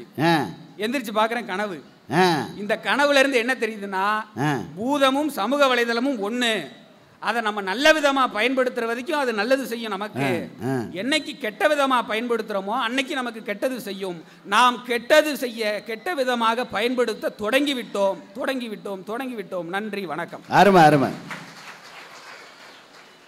சார். ஒன்று அவர் சொன்னதில் ரொம்ப முக்கியமான விஷயம் எதுன்னா, ஒரு விபத்து நடக்குதுன்னு வச்சுங்களேன், அதை வந்து உடனடியாக தெரிவிக்கிறதுக்கு மத்தியில் அதை ஒரு செல்ஃபி எடுத்து போடுற மனப்பக்குவம் தான் இன்னைக்கு சமுதாயத்தில் இருக்குங்கிறதா மிக முக்கியமான விஷயம் இல்லைங்களா? இப்போ எதை போடணும் அப்படின்னு ஒரு விஷயம் இருக்குல்ல, அதெல்லாம் தாண்டி போடுறான் சார். அதுதான் பெரிய பிரச்சனை. அதுக்காக லைக்ஸுக்காக என்ன வேணுமானாலும் நம்ம போஸ்டிங் போடலாம் அப்படிங்கிறது பெரிய பிரச்சனை. அதை விட பிரச்சனை என்னன்னா, சில பேர் ஸ்டேட்டஸ்லேயே வாழ்கிறான். எங்கள் வீட்டிலேருந்து கிளம்பி விட்டோம், எங்கள் வீட்டை பூட்டி விட்டோம், வெளியே கிளம்பி விட்டோம், என்ன மகாபலிபுரம் தாண்டி விட்டோம், என்ன மகாபலிபுரம் தாண்டி பாண்டிச்சேரி வந்து விட்டோம். சாயந்தரம் நியூஸில் போடுறாங்க, அவங்க வீட்டில் திருடி விட்டார்கள். அதை திருடன்னு பார்த்துட்டே இருந்திருக்கான். கிளம்பிட்டான், போயிட்டான், மகாபலிபுரம் தாண்டிட்டாங்க, வீடை பூட்டிட்டாங்க, போதும் நம்ம கரெக்டாக எடுத்துக்கலாம். ஸ்டேட்டஸ்லேயே நான் எங்கே இருக்கேன் அப்படிங்கிறத காட்டுறதுல எல்லாம் முடிஞ்சதா இல்லையா? நடக்குது இல்லை இதை. அப்புறம் நீங்கள் என்னங்க எப்படி பாதுகாப்பு கொடுக்க முடியும்? ஒரு ஆண்டி வந்து வயசான ஆண்டி வந்து ஆடுதுங்க. எத்தனை ஆண்டி டான்ஸ் கற்றுக்கிறதுக்கு அதுவா இடம்? என்ன வந்து வச்சுட்டு பாட்டை போட்டு ஆடுது. நான் சூடான மோகினி ஆடுதா இல்லையா? இதை மக்கள் பார்க்குறாங்களா இல்லையா? அப்போ இதெல்லாம் பயமா இல்லையா அப்படின்னு அவர் கேட்டிருக்காரு. அவர் கேட்டதில் மிக நியாயமான விஷயங்கள் இருக்கு. ஒரு பெரிய கைத்தட்டு கொடுத்து நீங்கள் அவரை பாராட்டலாம். அவருக்கு ஒரு பெரிய வருத்தம் என்னன்னா, 2000 ரூபா கட்டி கல்யாணத்தில் ஏமாந்துருக்காப்புல. எத்தனை மேட்ரிமோனியில் காசு கொடுத்தானோ தெரியல பாவம். காசு கொடுத்தோன்னே ஒரே பொம்பளை பிள்ளை தான் பேசியிருக்கு. கடைசி வரைக்கும் உங்களுக்கு நல்ல கல்யாணம் ஆகும், பயப்படாதீங்க. இப்போ என்ன கேட்டிருக்கேன், அந்த பிள்ளையோட அட்ரஸ் கேட்டிருக்காப்புல இவர். இப்போ நாட்டில் சில பேர் அப்படின்னா, இந்த பாட்டு போட்டால் பாட்டு கேட்கும் தெரியுமா? என்ன உங்களுக்கு நாட்டுப்புற பாட்டு வேண்டுமா, என் 1 அமுக்கவும். புதிய பாட்டு வேண்டுமா, 2 அமுக்கவும். என்ன பழைய பாட்டு வேண்டுமா, என் 3 அமுக்கவும். ஒரு பையன் அன்னைக்கு ஓடி வந்து கேட்குறான். அதில் ஒரு பிள்ளை அமுக்கவும் சொல்லுது. அந்த பொண்ணு அட்ரஸ் கிடைக்குமா? எங்கள் வாழ்க்கையில் எப்படியெல்லாம் இருக்காங்க, இந்த சமுதாயம் மாறி இருக்கு அப்படின்னு அவர் பேசியிருக்காரு. அதற்கெல்லாம் பதில் சொல்றதுக்காக வருகிறார் காரைக்கால் யோகதர்ஷினி அவர்கள். மணலூர்பேட்டை மக்களுடைய அருமையை பத்தி 3 வரியில சொல்லணும் நடுவர்களே. காசால படி இழந்தா கை 2 போதாதுன்னு, காசால படி இழந்தா கை 2 போதாதுன்னு, நெல்லால படி இழந்தா நேரம் கொஞ்சம் ஆகும்னு வந்தவங்களுக்கு வயிறார சோறு போடக்கூடிய சொர்க்க பூமி தான் மணலூர்பேட்டைன்னு சொன்னாக்கா, நல்லது செய்பவர்களுக்கு கூட கெடுதல் நினைக்கக்கூடிய மக்களுக்கு மத்தியில் தங்களுக்கு ஒருவர் கெடுதல் செய்தார் கூட அவர்கள் கூட நல்லா இருந்துட்டு போகணும்னு நினைக்கக்கூடிய மனசு படைச்சவங்க தாங்க மணலூர்பேட்டையில் உள்ளவங்க. இங்க வந்து நின்னுகிட்டு சொன்னமா இதேதான் போன வாரம் திருவண்ணாமலைன்னு சொன்னேன். ஒழுக்கத்தை ஒன்றாக்கி உயிர்மை எழுத்திட்டு இயலிசை நாடகம் வைத்து வேதங்கள் 4 என படைத்து நிலத்தை 5 ஆக்கி சுவை 6 ஆக்கி இசையை 7 ஆக்கி 8 தொகை பாடி நவக்கோல் காட்டி நவரசம் பூட்டி 10 பாட்டு பாடி 12 திருமுறைகள் ஏற்றி 14 கீழ்கணக்கு கொடுத்து இன்னா 40 இனிவி 40 40 பாடல் நம் சமூகத்தை சீர்திருத்தி 64 கலைகள் வளர்த்து 96 சில்லிகள் படித்து 133 அதிகாரத்தின் மூலம் உலகத்தை ஆளலாம் என வள்ளுவத்தை கொடுத்து 1390 குழப்பாக்களை கொடுத்து 4000 திவ்ய பிரபந்தங்களை கொடுத்து 10,000 கவிதைகள் முத்தாக அள்ளித்தந்த சத்தான கம்பனுக்கு ஈடு இன்னும் வித்தாக விலை என பாடி என்ற முத்தான தமிழுக்கு என்பதில் வணக்கத்தை தெரிவித்துக் கொண்டு அந்த ஸ்பீடு இருக்குல்ல, அந்த நீ வேகமா சொன்னீல, அது எப்படி இருந்தது? எதார்த்தம் 10 ரூபா, எதார்த்தம் 50 ரூபா, எதார்த்தம் 50 ரூபா, எதார்த்தம் 50 ரூபா, ஐயா வாங்க, அம்மா வாங்க, ஐயா வாங்க, அம்மா வாங்க, வரிசையில் வாங்க, எதார்த்தம் 10 ரூபா. ஏங்க தமிழுக்கு வணக்கம் சொல்லும்போது கூட எவ்வளவு அழகா சிரிச்ச முகமா கைத்தட்டக்கூடிய ரசிக பெருமக்கள் மக்கள் முன்னாடி என்னங்க இப்படி பேசுறீங்க? நான் என்ன கேக்குறேன், சமூக வலைத்தளங்கள் இன்னைக்கு வரமா சாபமா இவ்வளவு தானே? இதுல என்னமோ நீங்க அங்க இருந்து ஏன் முன்னாடி எல்லாம் சமைச்சு இன்னைக்கு தட்டுல போட மாட்டா எல்லாம் நெட்டுல போடுறா ஏன்னு கேக்குறேன். எப்ப பாரு இந்த ஆண்கள் எல்லாருமே மெயினா நீங்க டார்கெட் பண்ணக்கூடிய ஒரே ப்ராப்பர்ட்டி யாருன்னா நீங்க கட்டிட்டு வந்த ப்ராப்பர்ட்டி எங்களை தான். ஏன் பொண்டாட்டினா உங்களுக்கு அவ்வளவுதான் போச்சா? அப்படிதான் பொண்டாட்டியால பிக்கல் பிடுங்கல் இருக்க அப்படின்னா எதுக்குங்க 3 முடிச்சு போட்டு கல்யாணம் பண்ணி கூட்டு வரீங்க? நான் கேட்கறேன், யாரு 3 முடிச்சு போட்டா? ஏன் நான் ஆம்பளை எல்லாம் சத்தியமா மனசாட்சியோட சொல்லுங்க, நான்லாம் கொண்டு போனேன். யாரு புடுங்கினா யாரு கட்டினானே தெரியல. 1 முடிச்சு தான் சார் நான் போட்டேன். 2ஆவது முடிச்சு எங்க அக்கா போட்டுச்சு நினைச்சா 3ஆவது முடிச்சு ஊர்ல பெரியவங்க போட்டாங்க. யாரோ கட்டின தாலிக்கு நான் புருஷனா இருக்கேன். எதே யாரோ கட்டின தாலிக்கா?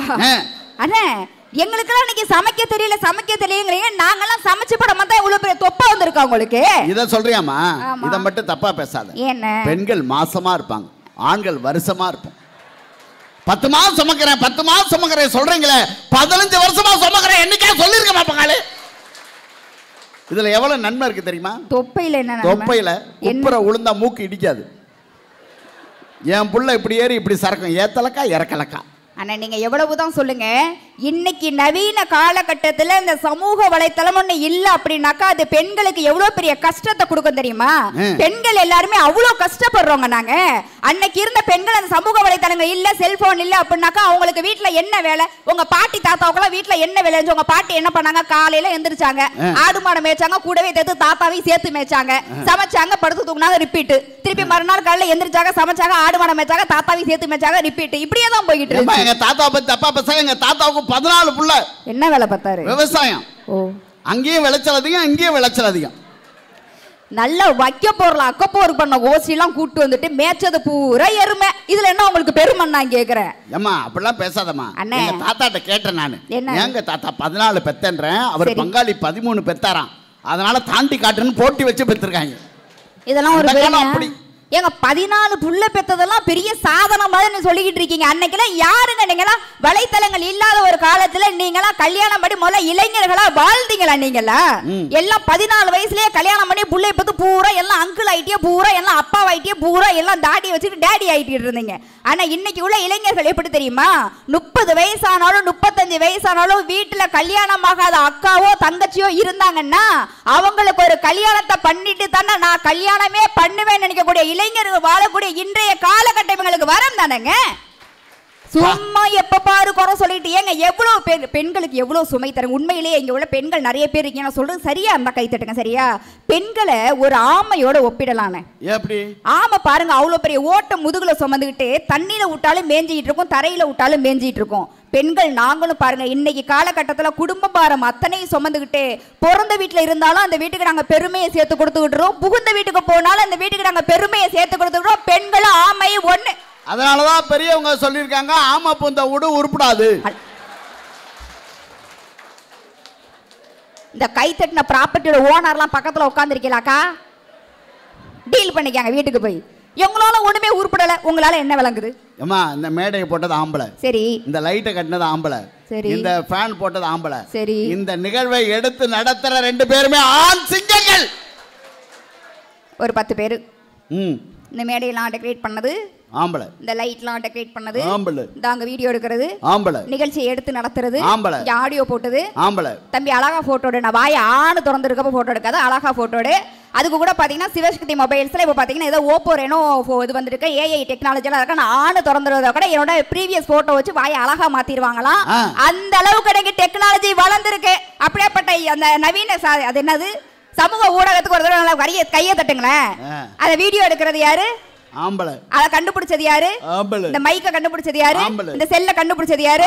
ஆம்பளைய கண்டுபிடிச்சது யாருக்கா? யாரு?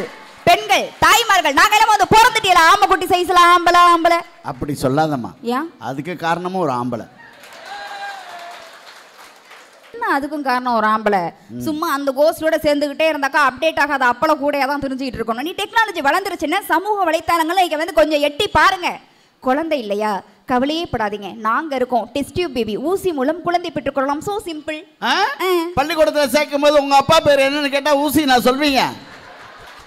பெரியப்பா பேர் பெரிய ஊசி, சித்தப்பா பேர் சின்ன ஊசி, தாத்தா பேர் தடுப்பு ஊசி. தாத்தா பேர் தடுப்பூசியா? அப்ப குழந்தையா பேர் கொண்ட ஊசி. அந்த மாதிரிலாம் சொல்லக்கூடாதுண்ணே. இன்னைக்கு காலகட்டத்தில் பொம்பளை பிள்ளைலாம் செல்ல பார்த்து வீணா போச்சு. கேமராமேன் சிரிச்சுக்கிட்டு மல்லாக்க விழுந்துடாதீங்க, கேமரா வரணும் பாவம். பொம்பளை பிள்ளைலாம் செல்ல பார்த்து வீணா போச்சு, பொம்பளை பிள்ளைலாம் செல்ல பார்த்து வீணா போச்சு. ஏதாச்சும் இன்னைக்கு குடும்பத்தில் மாமியாரை மதிக்குதா, மாமனாரை மதிக்கலாம். நான் என்னமோ வரும்போது என் மாமியாரெல்லாம் விஷம் வச்சு கொண்டுட்டு வந்த மாதிரிலாம் போய் பேசிட்டு போய் உட்காந்துருக்கீங்க. மிஸ்டர் நாகமுத்து பாண்டியன், உனக்கா கல்யாணம் ஆகும் முதல்ல சமைச்சு விட்டு போயிருவேன் பார்த்துக்க. ஏங்க நாங்கெல்லாம் இன்னைக்கு மாமியாரை மதிக்கல மாமனாரை மதிக்கலன்னு சொல்றீங்கல்ல, இங்க நிறைய பெண் பிள்ளைகள் வந்திருக்கீங்க.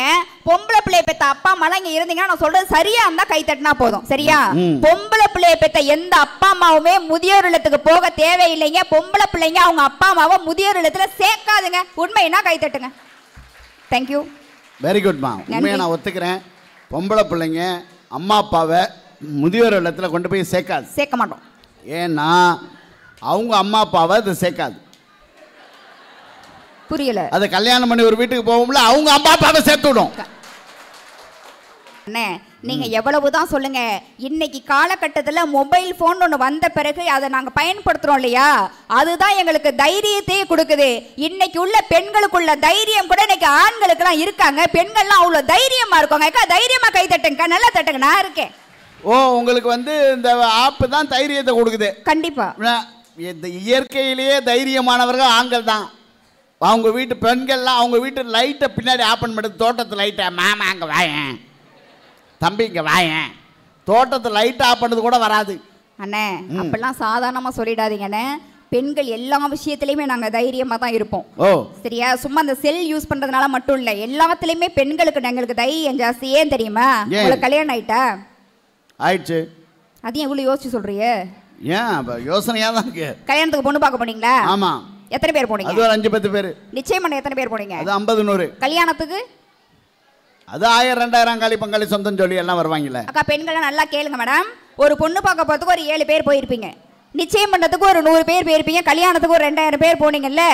உங்க பொண்டாட்டி உங்களை கல்யாணம் பண்ணிட்டு உங்க வீட்டுக்கு எத்தனை பேரா வந்தாங்க? எத்தனை பேரா வந்தா? தனியா தான் வந்தா. எத்தனை பேரா வந்தாங்க? நான் தனியா தான் வந்தாங்க. எத்தனை பேரா வந்தாங்க? தனியா தான் வந்தாங்க. ஏங்க எங்களை பாக்குறதுக்கு எங்க வீட்டுக்கு பயந்துகிட்ட கூட்டம் கூட்டமா வந்தது நீங்க. நீங்க கட்ட சிங்கிள் மஞ்ச கைத்த சுமந்து சிங்கம் சிங்கிள் அத வரணும் உங்க வீட்டுக்கு தனியா வந்தது நாங்க. நாங்க தானே தைரியம் எல்லாம் தைரியமா தட்டேங்க. அம்மா தனியா தான் வந்தா. நான் ஒன்னும் அவ தங்கச்சியை கூட்டு வர கூடாதுன்னு சொல்ல. தங்கச்சியா? அவ ஃப்ரெண்டு கூட நல்லா இருக்கும், வர சொல்லு. எங்க பாட்டி கூட நல்லா தான் இருக்கு. எங்க தாத்தா ஃப்ரீயா இருக்காரு. அண்ணே நல்ல மனுஷமா பேசிட்டு பாரு. என்னதான் நகைச்சுவைக்காக சொன்னாலுமே அன்னைக்கு காலகட்டத்தில எல்லாம் பெண்கள் இன்னைக்கு தனியா போறாங்க அப்படின்றது பாத்தீங்கன்னா பெத்தவங்களுக்கு அப்படியே வயிற்றுல நெருப்ப கட்டின மாதிரி இருந்துச்சுங்க. அன்னைக்கு இன்னைக்கு பொம்பளை பிள்ளைலாம் வேலைக்கு போயிட்டு நட்ட ராத்திரில அதை எங்களை மாதிரி பட்டிமன்ற பேச்செல்லாம் பாருங்க, நைட்டு 2 மணிக்கு 3 மணிக்கு நாங்க டிராவல் பண்றோம் அப்படின்னாக்கா கையில மொபைல் போன்ன்ற ஒண்ணு இருக்குங்கிற தைரியத்துலதான். அப்பா வலைனா கூட பரவாயில்ல, காவலர் ஆப் இருக்கு எங்களுக்கு. யாராலையாச்சும் ஒரு பிரச்சனை வந்துச்சு அப்படின்னாக்கா உடனே அந்த மொபைல் மூலமா நாங்க இருக்கிற இடத்தை பாத்தீங்கன்னா லொகேஷன் ஷேர் பண்ணுவோம். காவலர் ஆப்ல பாத்தீங்கன்னா உடனே நாங்க ஒரு பட்டன் அழுத்தணும் அப்படின்னா அடுத்த நிமிஷம் பாத்தீங்கன்னா போலீஸ் வந்து நிப்பாங்க. இவ்வளவு டெக்னாலஜி இன்னைக்கு பெண்களை பாதுகாக்கிறதுக்கு இருக்குங்க. சும்மா அதாவது ஒண்ணு இல்ல, உங்கள்ட்ட கையில ஒரு 10,000 ரூபாய் இருக்கு அப்படின்னா அந்த காசு காணா போனுச்சு அப்படின்னா அது யாரு பொறுப்பு? நான் தான் பொறுப்பு. நீங்க தானே பொறுப்பு. உங்க கையில இருக்க மொபைல் அத நீங்க தான் ஆபரேட் பண்றீங்க. அதுல நல்ல விஷயத்தை பாக்குறதும் நீங்க தான், கெட்ட விஷயத்தை பாக்குறதும் நீங்க தான். அப்ப அதனால எங்களுக்கு கெடுதல் தான் சொல்றீங்க. அப்ப தப்பு யார் மேல இருக்கு? அவங்கவங்க மேல தான் இருக்கு. யார் மேல இருக்கு? அவங்கவங்க மேல. அப்புறம் எதுக்கு சமூக வலைத்தளத்தை ஏன் குறை சொல்லிக்கிட்டு இருக்கீங்க? ஏங்க நீங்க எவ்வளவுதான் சொல்லுங்க, இன்னைக்கு வெளிநாட்டுல இருக்கக்கூடிய அந்த பேர பிள்ளைகளோட முகத்தை பார்த்து இங்க உள்ள தாத்தாவும் பாட்டியும் சந்தோஷப்படுறாங்க அப்படின்னாக்கா அந்த வீடியோ கால்ன்ற ஒண்ணு இல்ல அப்படின்னா அந்த சந்தோஷம் இன்னைக்கு கிடைக்குமாங்க? ஒரு காலத்துல எல்லாம் பாருங்க, பொம்பளை பிள்ளை பிறந்தாக்கா கள்ளிப்பால் கொடுத்து கொன்னீங்க. கள்ளிப்பால் கொடுத்து கொன்ன பொம்பளை பிள்ளைய கூட அள்ளி பால் கொடுத்து நாங்க இன்னைக்கு படிக்க வச்சு இந்தியாவில் பெண் பிள்ளைகள் காப்பாற்றப்பட வேண்டும் என்ற சூழ்நிலை மாறி இன்னைக்கு இந்தியாவே பொம்பளை பிள்ளைங்க தான் காப்பாத்திக்கிட்டு இருக்குன்னு சொன்னாக்கா சமூக வலைத்தளங்கள் எங்களுக்கு கை கொடுக்குதுங்க. நீங்க அன்னைக்கெல்லாம் வானத்தை பார்த்து சாமின்னு கையெடுத்து கும்பிட்டீங்க. ஆனா இன்னைக்கு டெக்னாலஜி வளர்ந்த பிறகு நாங்க அனுப்புன சந்திராயன் விண்கலம் மேலேந்து இந்தியாவை பார்த்து சாமின்னு கும்பிடுதுன்னு சொன்னாக்கா இன்றைய சமூக வலைத்தளங்கள் இந்த காலம் எங்களுக்கு வந்து வரம் தானே. ஒண்ணுல இப்ப உங்கள்கிட்ட கேக்குற, உங்க கையில ஒரு நியூஸ் பேப்பர் இருக்கு, என்ன பண்ணுவீங்க? நியூஸ் பேப்பர் இருந்தா என்ன பண்ணுவேன்? நியூஸ் படிப்பீங்க. அதே ஒரு ஒயிட் பேப்பர் இருக்கு, எழுதுவேன். ஒரு டாக்குமெண்ட் இருக்கு, பாதுகாப்பா பத்திரமா பீரோல வைப்பேன். அதாவது ஒரு நியூஸ் பேப்பர் இருந்தா படிக்கிறீங்க, ஒரு ஒயிட் ஷீட் இருந்தா அதுல எழுதுறீங்க, ஒரு டாக்குமெண்ட் இருந்தா அதை பத்திரமா வைக்கிறீங்கல்ல, இது மூணையும் சேர்த்து ஒரு கழுதை கிட்ட கொடுத்தா அது என்ன பண்ணும்? கழுதை என்ன பண்ணும்? திங்க தான் செய்யும். அவ்வளவுதாங்க. இதுலயே உங்களுக்கு தெரிஞ்சிருக்கும்.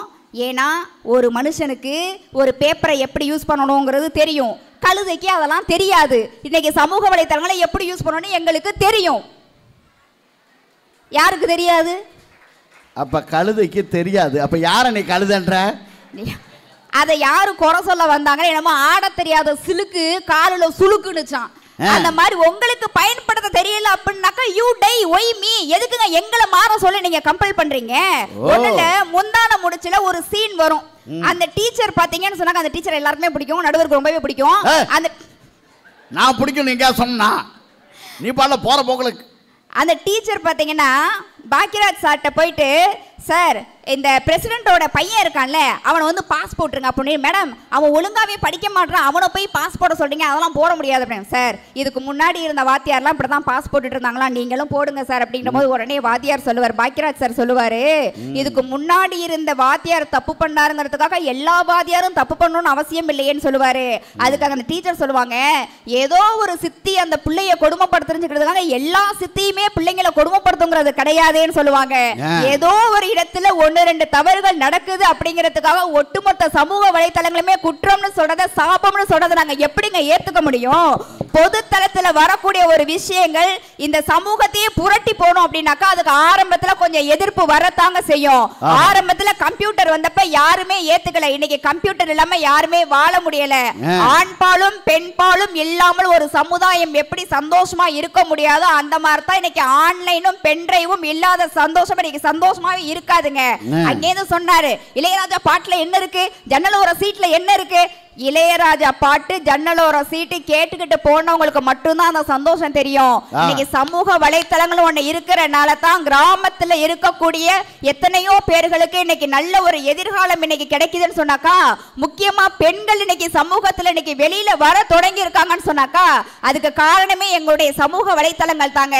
அப்படிப்பட்ட சமூக வலைத்தளங்கள் எங்களுக்கு என்னைக்குமே சந்தோஷத்தை தான் கொடுக்கு. நான் ஒண்ணு தான் சொல்றேன், உங்கள்கிட்ட நிறைய பணம் காசு இருக்கலாம், என்னடா நிறைய பணம் காசு இருக்கு, என் பிள்ளை அடுத்த பர்த்டே வருது, என் பிள்ளைக்கு செல்லு வாங்கி தரேன், என் பையனுக்கு பைக் வாங்கி தரேன் நீங்க வந்து சொல்லலாம். நான் ஒண்ணு தான் சொல்றேன், உங்கள்கிட்ட பணம் காசு நிறைய இருக்கலாம், வசதிக்கேற்ற பரிசுகள் வாங்கி தராதீர்கள். உங்கள் குழந்தையின் வயதிற்கேற்ற பரிசுகள் வாங்கி கொடுத்தீங்க அப்படின்னு சொல்லி அந்த குழந்தைகளோட எதிர்காலம் நல்லா இருக்கும்னு சொல்லிட்டு என்னன்னைக்குமே சமூக வலைத்தளங்கள் பார்த்தீங்கன்னா தங்களுக்கு மட்டும் இல்லை ஒட்டுமொத்த மக்களுக்குமே வருங்காலம் மட்டும்தான் இருக்குன்னு சொல்லிட்டு செத்தவங்களுக்கு செலவு வச்சு வாழை போடுறதை விட்டுட்டு உங்களுக்கு பெத்தவங்களுக்கு இலை வச்சு சோறு போடுங்க, எல்லா குடும்பமும் என்னைக்குமே சந்தோஷமா இருக்கும்னு சொல்லி நல்லதொரு வாய்ப்புக்கு நன்றி பாராட்டி நம்ம முறையே நன்றி வணக்கம்.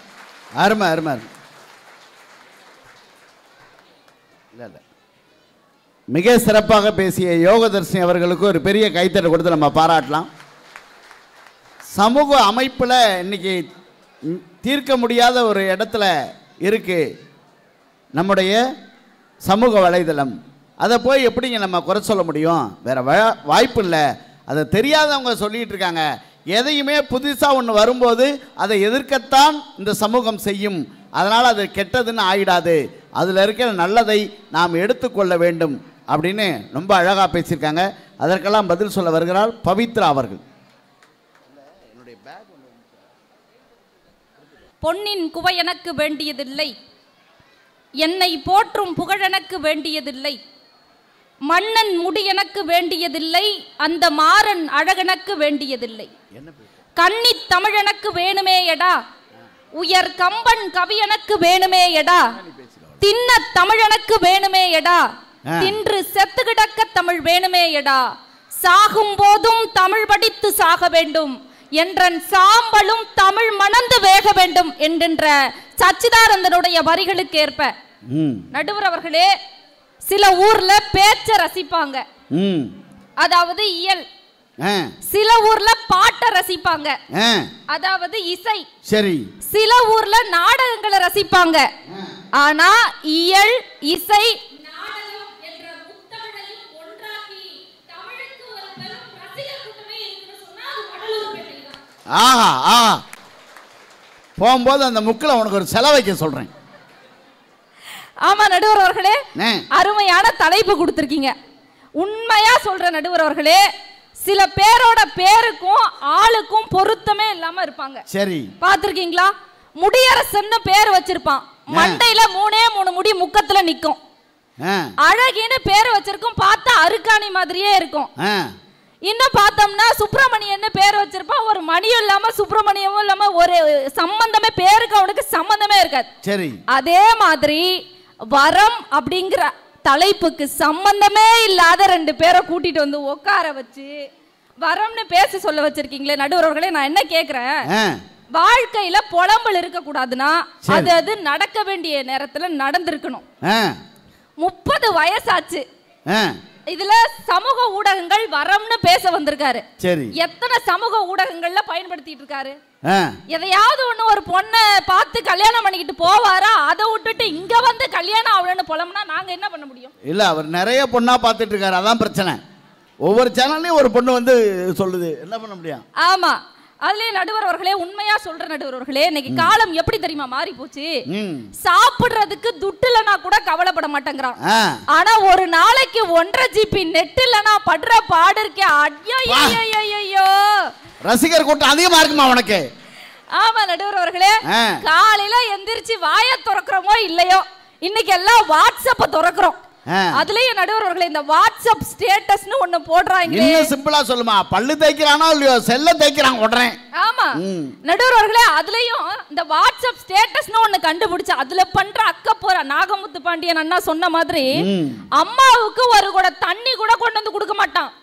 ஒரு சொம்புல தண்ணி எடுத்துறோம்னா நீயே போய் எடுத்துக்கன்னு எதிர்த்து பேசுவான். ஆனா அவ மதர்ஸ் டே அன்னைக்கு ஸ்டேட்டஸ் போடுவாங்க பாருங்க, யாவும் நீயே ஏன் அழகு செல்ல குட்டி. இன்னொன்னு பாத்தீங்கன்னா, கூட பிறந்த அக்காவுக்கு ஒரு பிஸ்கட்ல பாதி கூட பிச்சு கொடுக்காத கஞ்சப்பைய, கல்யாணம் ஆகி போகும்போது இவர் கண்ணீரா உர்றாரோ கொடகொடமா நாங்க போய் புடிச்சுக்கிறோம். ஸ்டேட்டஸ்ல விடுவாரு. ஸ்டேட்டஸ் நடுவர்களே, தம்பிக்கு ஒரு சின்ன விஷயத்தை கொடுக்க மாட்டான். ஆனா தம்பி எதற்கும் அஞ்ச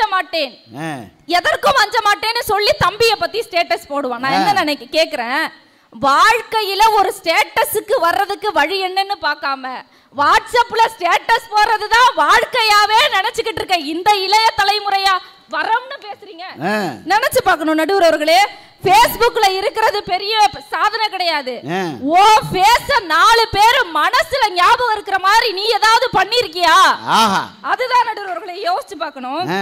ஒண்ணு இல்ல நடுவர் அவர்களே, எங்க கிட்ட வாட்ஸ்அப் இருக்கு, Facebook இருக்கு, இன்ஸ்டாகிராம் இருக்கு, யூடியூப் இருக்கு, எல்லாமே இருக்கு. நான் ஒரே ஒரு 4 கேள்வி நறுக்குன்னு கேக்குறேன். வாட்ஸ்அப் இருக்கு, ஃபேஸ்புக் இருக்கு, இன்ஸ்டாகிராம் இருக்கு, யூடியூப் இருக்கு. நான் கேக்குறேன், நீ மனுஷனா இருக்கியா? மனிதத்தோட இருக்கியா? மகிழ்ச்சியா இருக்கியா? மன நிம்மதியோட இருக்கியா? இந்த 4 உங்களோட வாழ்க்கையில இந்த சமூக வலைதளங்கள் வருவதற்கு முன்னாடி எப்படி இருந்துச்சு, வந்ததுக்கு பிறகு எப்படி இருந்துச்சுன்னு ஒரு நிமிஷம் சிந்திச்சு பாருங்க. நான் வேற பயந்துட்டேன். நான் 4 கேள்வி, சூடு இருக்கா, சொர்ணா இருக்கா, மானா இருக்கா, வெக்க இருக்கா அப்படின்னு போயிருவேன்னு பார்த்தேன். இல்ல நடுவர் அவர்களே, அந்த மாதிரி எல்லாம் நான் பேச மாட்டேன். உங்களுக்கு தெரியும்ல, நான் ரொம்ப மரியாதையான பொண்ணு. தெரியுமா சொல்லுங்க. ஆமா நடுவர் அவர்களே. நடுவர் அவர்களே, ஒண்ணு இல்ல, இந்த அரியலூர் பஸ் ஸ்டாண்ட்ல தானே. சரி விடு நடுவர் அவர்களே, நான் எல்லாரையும், நான் உங்களுக்கு தெரியும் நான் மரியாதையான பொண்ணு, விளக்கம் தர வேண்டிய தேவையில்ல நடுவர் அவர்களே. நடுவர் அவர்களே, ஒண்ணும் இல்ல, ஒரு கல்வி எதை ஒரு மாணவனுக்கு போதிக்கணும்னா, ஒரு மனுஷனோட வாழ்க்கையில ரொம்ப முக்கியமானது மனிதநேயம்.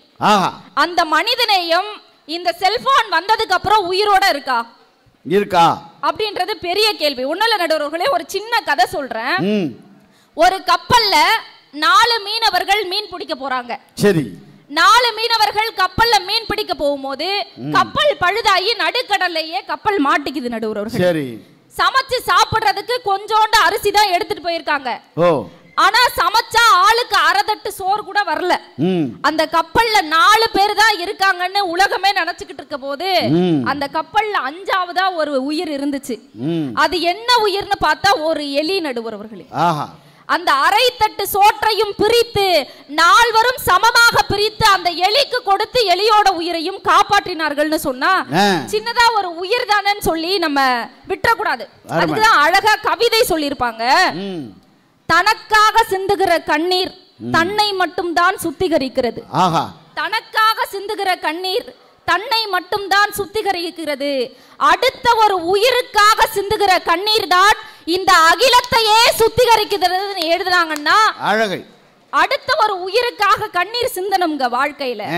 நடுவர் அவர்களே, ஒரு காலத்துல இன்னைக்கெல்லாம் பாருங்களேன், மனிதநேயம்னு இப்ப நம்ம சொன்னோம். பைக்ல போகும்போது யாருக்காவது ஒருத்தவங்களுக்கு ஆக்சிடென்ட் ஆயிடுதுன்னு வச்சுக்கோங்க, எல்லாம் பதறி ஓடுவாங்க, காப்பாத்த தான் போறாங்கன்னு தப்பா நினைச்சிடாதீங்க. பாக்கெட்ல இருக்கிற செல்லை எடுத்து வணக்கம் ஃப்ரெண்ட்ஸ், என்னது லாரியில பைக்க கொண்டு போய் மோதுனா ரத்தம் வருமா, வாங்க ட்ரை பண்ணி பார்க்கலாம்னு சொல்லி ஒரு வீடியோவை போட்டு எடுத்து அதை ஷேர் பண்ற ஒரு தலைமுறையில வாழ்ந்துகிட்டு சமூக ஊடகங்கள் வந்து வரம்னு எப்படி அதுல ஒருத்தன் போட்டிருக்கான் அன்னைக்கு, இந்த ஏரியாவில் யாருமே இல்லை, இருந்திருந்தால் இவரை காப்பாற்றி இருக்கலாம். இந்த நாய் என்ன பண்ணுச்சு? ஆமா நடுவர் அவர்களே, அதனாலதான் அழகா சொன்னாங்க ஒரு கவிதையில, நம் வாழ்க்கை முறை உடலை வாழையாய் வளர்த்து விட்டது, மனதை கோழையாய் வளர்த்து விட்டது. செருப்பு கடித்து செத்து போகும் தேகங்களை வளர்த்து விட்டோம், தந்தி வந்தால் இறந்து போகும் இதயங்களை வளர்த்து விட்டோம். உடல் வன்மை செய்து மனம் நன்மை செய்யும் பயிற்சிகள் இல்லைன்னு சொன்னார் நடுவர் அவர்களே. உடலை வாழையாகவும் மனதை கோழையாகவும் வளர்க்கின்ற இந்த சமூக ஊடகங்கள் என்றைக்குமே வரமாக அமையாது நடுவர்களே. அன்னைக்கெல்லாம் ஒருத்தர் மயங்க விழுந்துட்டாரு, ஒருத்தர் ஆம்புலன்ஸ் கூப்பிடுங்க ஆம்புலன்ஸ் கூப்பிடுங்க ஆம்புலன்ஸ் கூப்பிடுங்க, 15 பேர் ஆம்புலன்ஸ் ஏறி போயிட்டான் சார். அந்த ஆள் அப்பயே கிடக்குறான். நாட்டுல அப்படிதான் இருக்காங்க. ஆமா நடுவர்களே, அதுலயே நீங்க சொன்னீங்க, யாருக்காவது ஒருத்தவங்களுக்கு பிளட் தேவைன்னு சொல்லி நம்ம போன்ல மெசேஜ் போட்டோம்னா அடுத்த 5 நிமிஷத்துல பிளட் வந்துரும் நீங்க சொல்றீங்க. நான் உண்மையா சொல்றேன் நடுவர்களே, அந்த பிளட் வந்ததுக்கு காரணமே இந்த போன் தான். பைக்கை ஓட்டிட்டு போகும்போது அந்த ஏர்பட்ஸை காதுல மாட்டிக்கிறான், ப்ளூடூத்தை காதுல மாட்டிக்கிறான், அப்பதான் போன் பேசுறான். அந்த போனை வைக்க வேண்டிய இடத்துல வச்சுட்டு வண்டியை ஓட்டி இருந்தா அவனுக்கு ஆக்சிடென்டும் ஆயிருக்காது, பிளட்டும் தேவைப்பட்டிருக்காது. எல்லாத்துக்கும் காரணம் இந்த போன் தான் நடுவர்களே. யோசிச்சு பார்க்கணும். ஆகவே முடிச்சிடறேன் நடுவர்களே. ஒரே ஒரு கேள்வி இந்த கூட்டத்தை பார்த்து நான் கேட்கிறேன், லேடி சூப்பர் ஸ்டார் யாரு? நான் தானா? இல்லப்பா, நீ அது ஒரு காமெடி தான். கண்ணாடி சரியா தானே இருக்கு? நயன்தாரா. நயன்தாரா. இளைய தளபதி விஜய். விஜய். தல Ajith. Little superstar Simbu. அரியலூர்ல ஒரு ராணுவ வீரர் இருந்தார், அவர் பேர் என்ன? அரியலூர்ல இந்த ராணுவ வீரர் இருந்தார், அவர் பேர் பழனி. என்ன பண்ணுவாடி, அரியலூர் ராணுவ வீரர் இல்லைன்னு நிரூபிக்க முடியுமா உன்னால? சிவகங்கையில் இருந்தார் அவரு. நடுவர் அவர்களே, இதான் அந்த சமூகத்தோட நிலைமை. சமூக ஊடகங்கள் யாரை மக்களிடத்தில் கொண்டு வந்து சேர்க்க வேண்டுமோ அவர்களை கொண்டு வந்து சேர்க்கவில்லை. யாரெல்லாம் இந்த சமூகத்திற்கு அவசியமற்றவர்களோ முக்கியமானவரற்றவர்களோ அவர்களை எல்லாம் மக்களிடத்தில் கொண்டு வந்து சேர்த்திருக்கிறது என்பதுதான் உண்மை. உண்மையா நடுவர் அவர்களே? சேகர்னு ஒரு ராணுவ வீரர் அரியலூர்ல போர்ல இறந்து போயிறாரு, உயிரிழந்து போயிடுறாரு. அவருடைய மனைவி நிக்கிதா ஒரு சொட்டு கண்ணீர் கூட விடாம, தயவு செய்து எல்லோரும் அழுது என் கணவனுடைய இறப்பை கொச்சைப்படுத்தி விடாதீர்கள்னு சொல்லிட்டு ஒரு கவிதை எழுதினாங்க. என்ன தெரியுமா அந்த கவிதையில எழுதி இருந்தது? அன்புள்ள கணவனே, நீ என்னை மட்டும் தான் நேசித்தாய் என்று நினைத்திருந்தேன், நீ என்னை மட்டும் தான் நேசித்தாய் என்று நினைத்திருந்தேன், நீ என்னை நேசிக்கவில்லை, இந்திய மண்ணை நேசித்திருக்கிறாய்ன்னு எழுதினாங்க. அப்படி போராடக்கூடிய போராட்ட உணர்வுகள் இன்றைக்கு இருக்கா நடுவர்களே?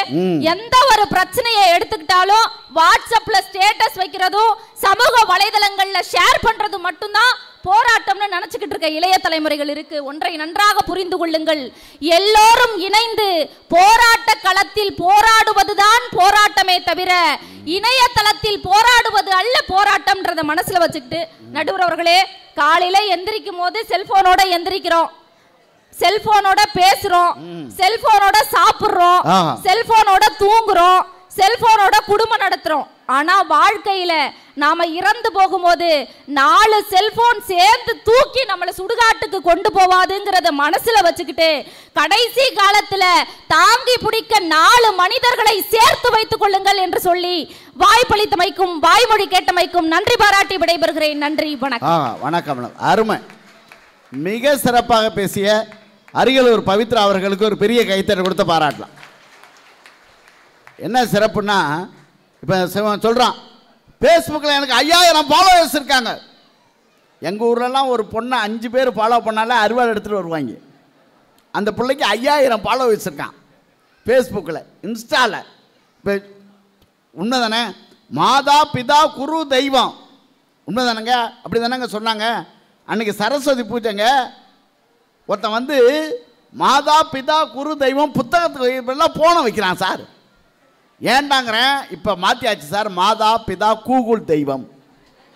இப்போ எல்லாம் கூகுளில் தானே படிக்கிறோம் அப்படின்றான். நிலவரம் அப்படி ஆயிடுச்சா இல்லைங்க? ஒரு காலத்தில் கணக்கு வாத்தியார் வர்றாருன்னு வந்தீங்களேன், பசங்க சந்தில் புந்து ஓடுவாங்க. ஏன்னா கணக்கு வாத்தியார் அப்படி அடிப்பார். இல்லைங்களா? கணக்கு வாத்தியார் வர்றாரு, சந்தில் புந்து ஓடுவாங்க. இப்போ 4 பசங்க சேர்ந்து வந்தால் கணக்கு வாத்தியார் சந்தில் புந்து போயிடுறாரு.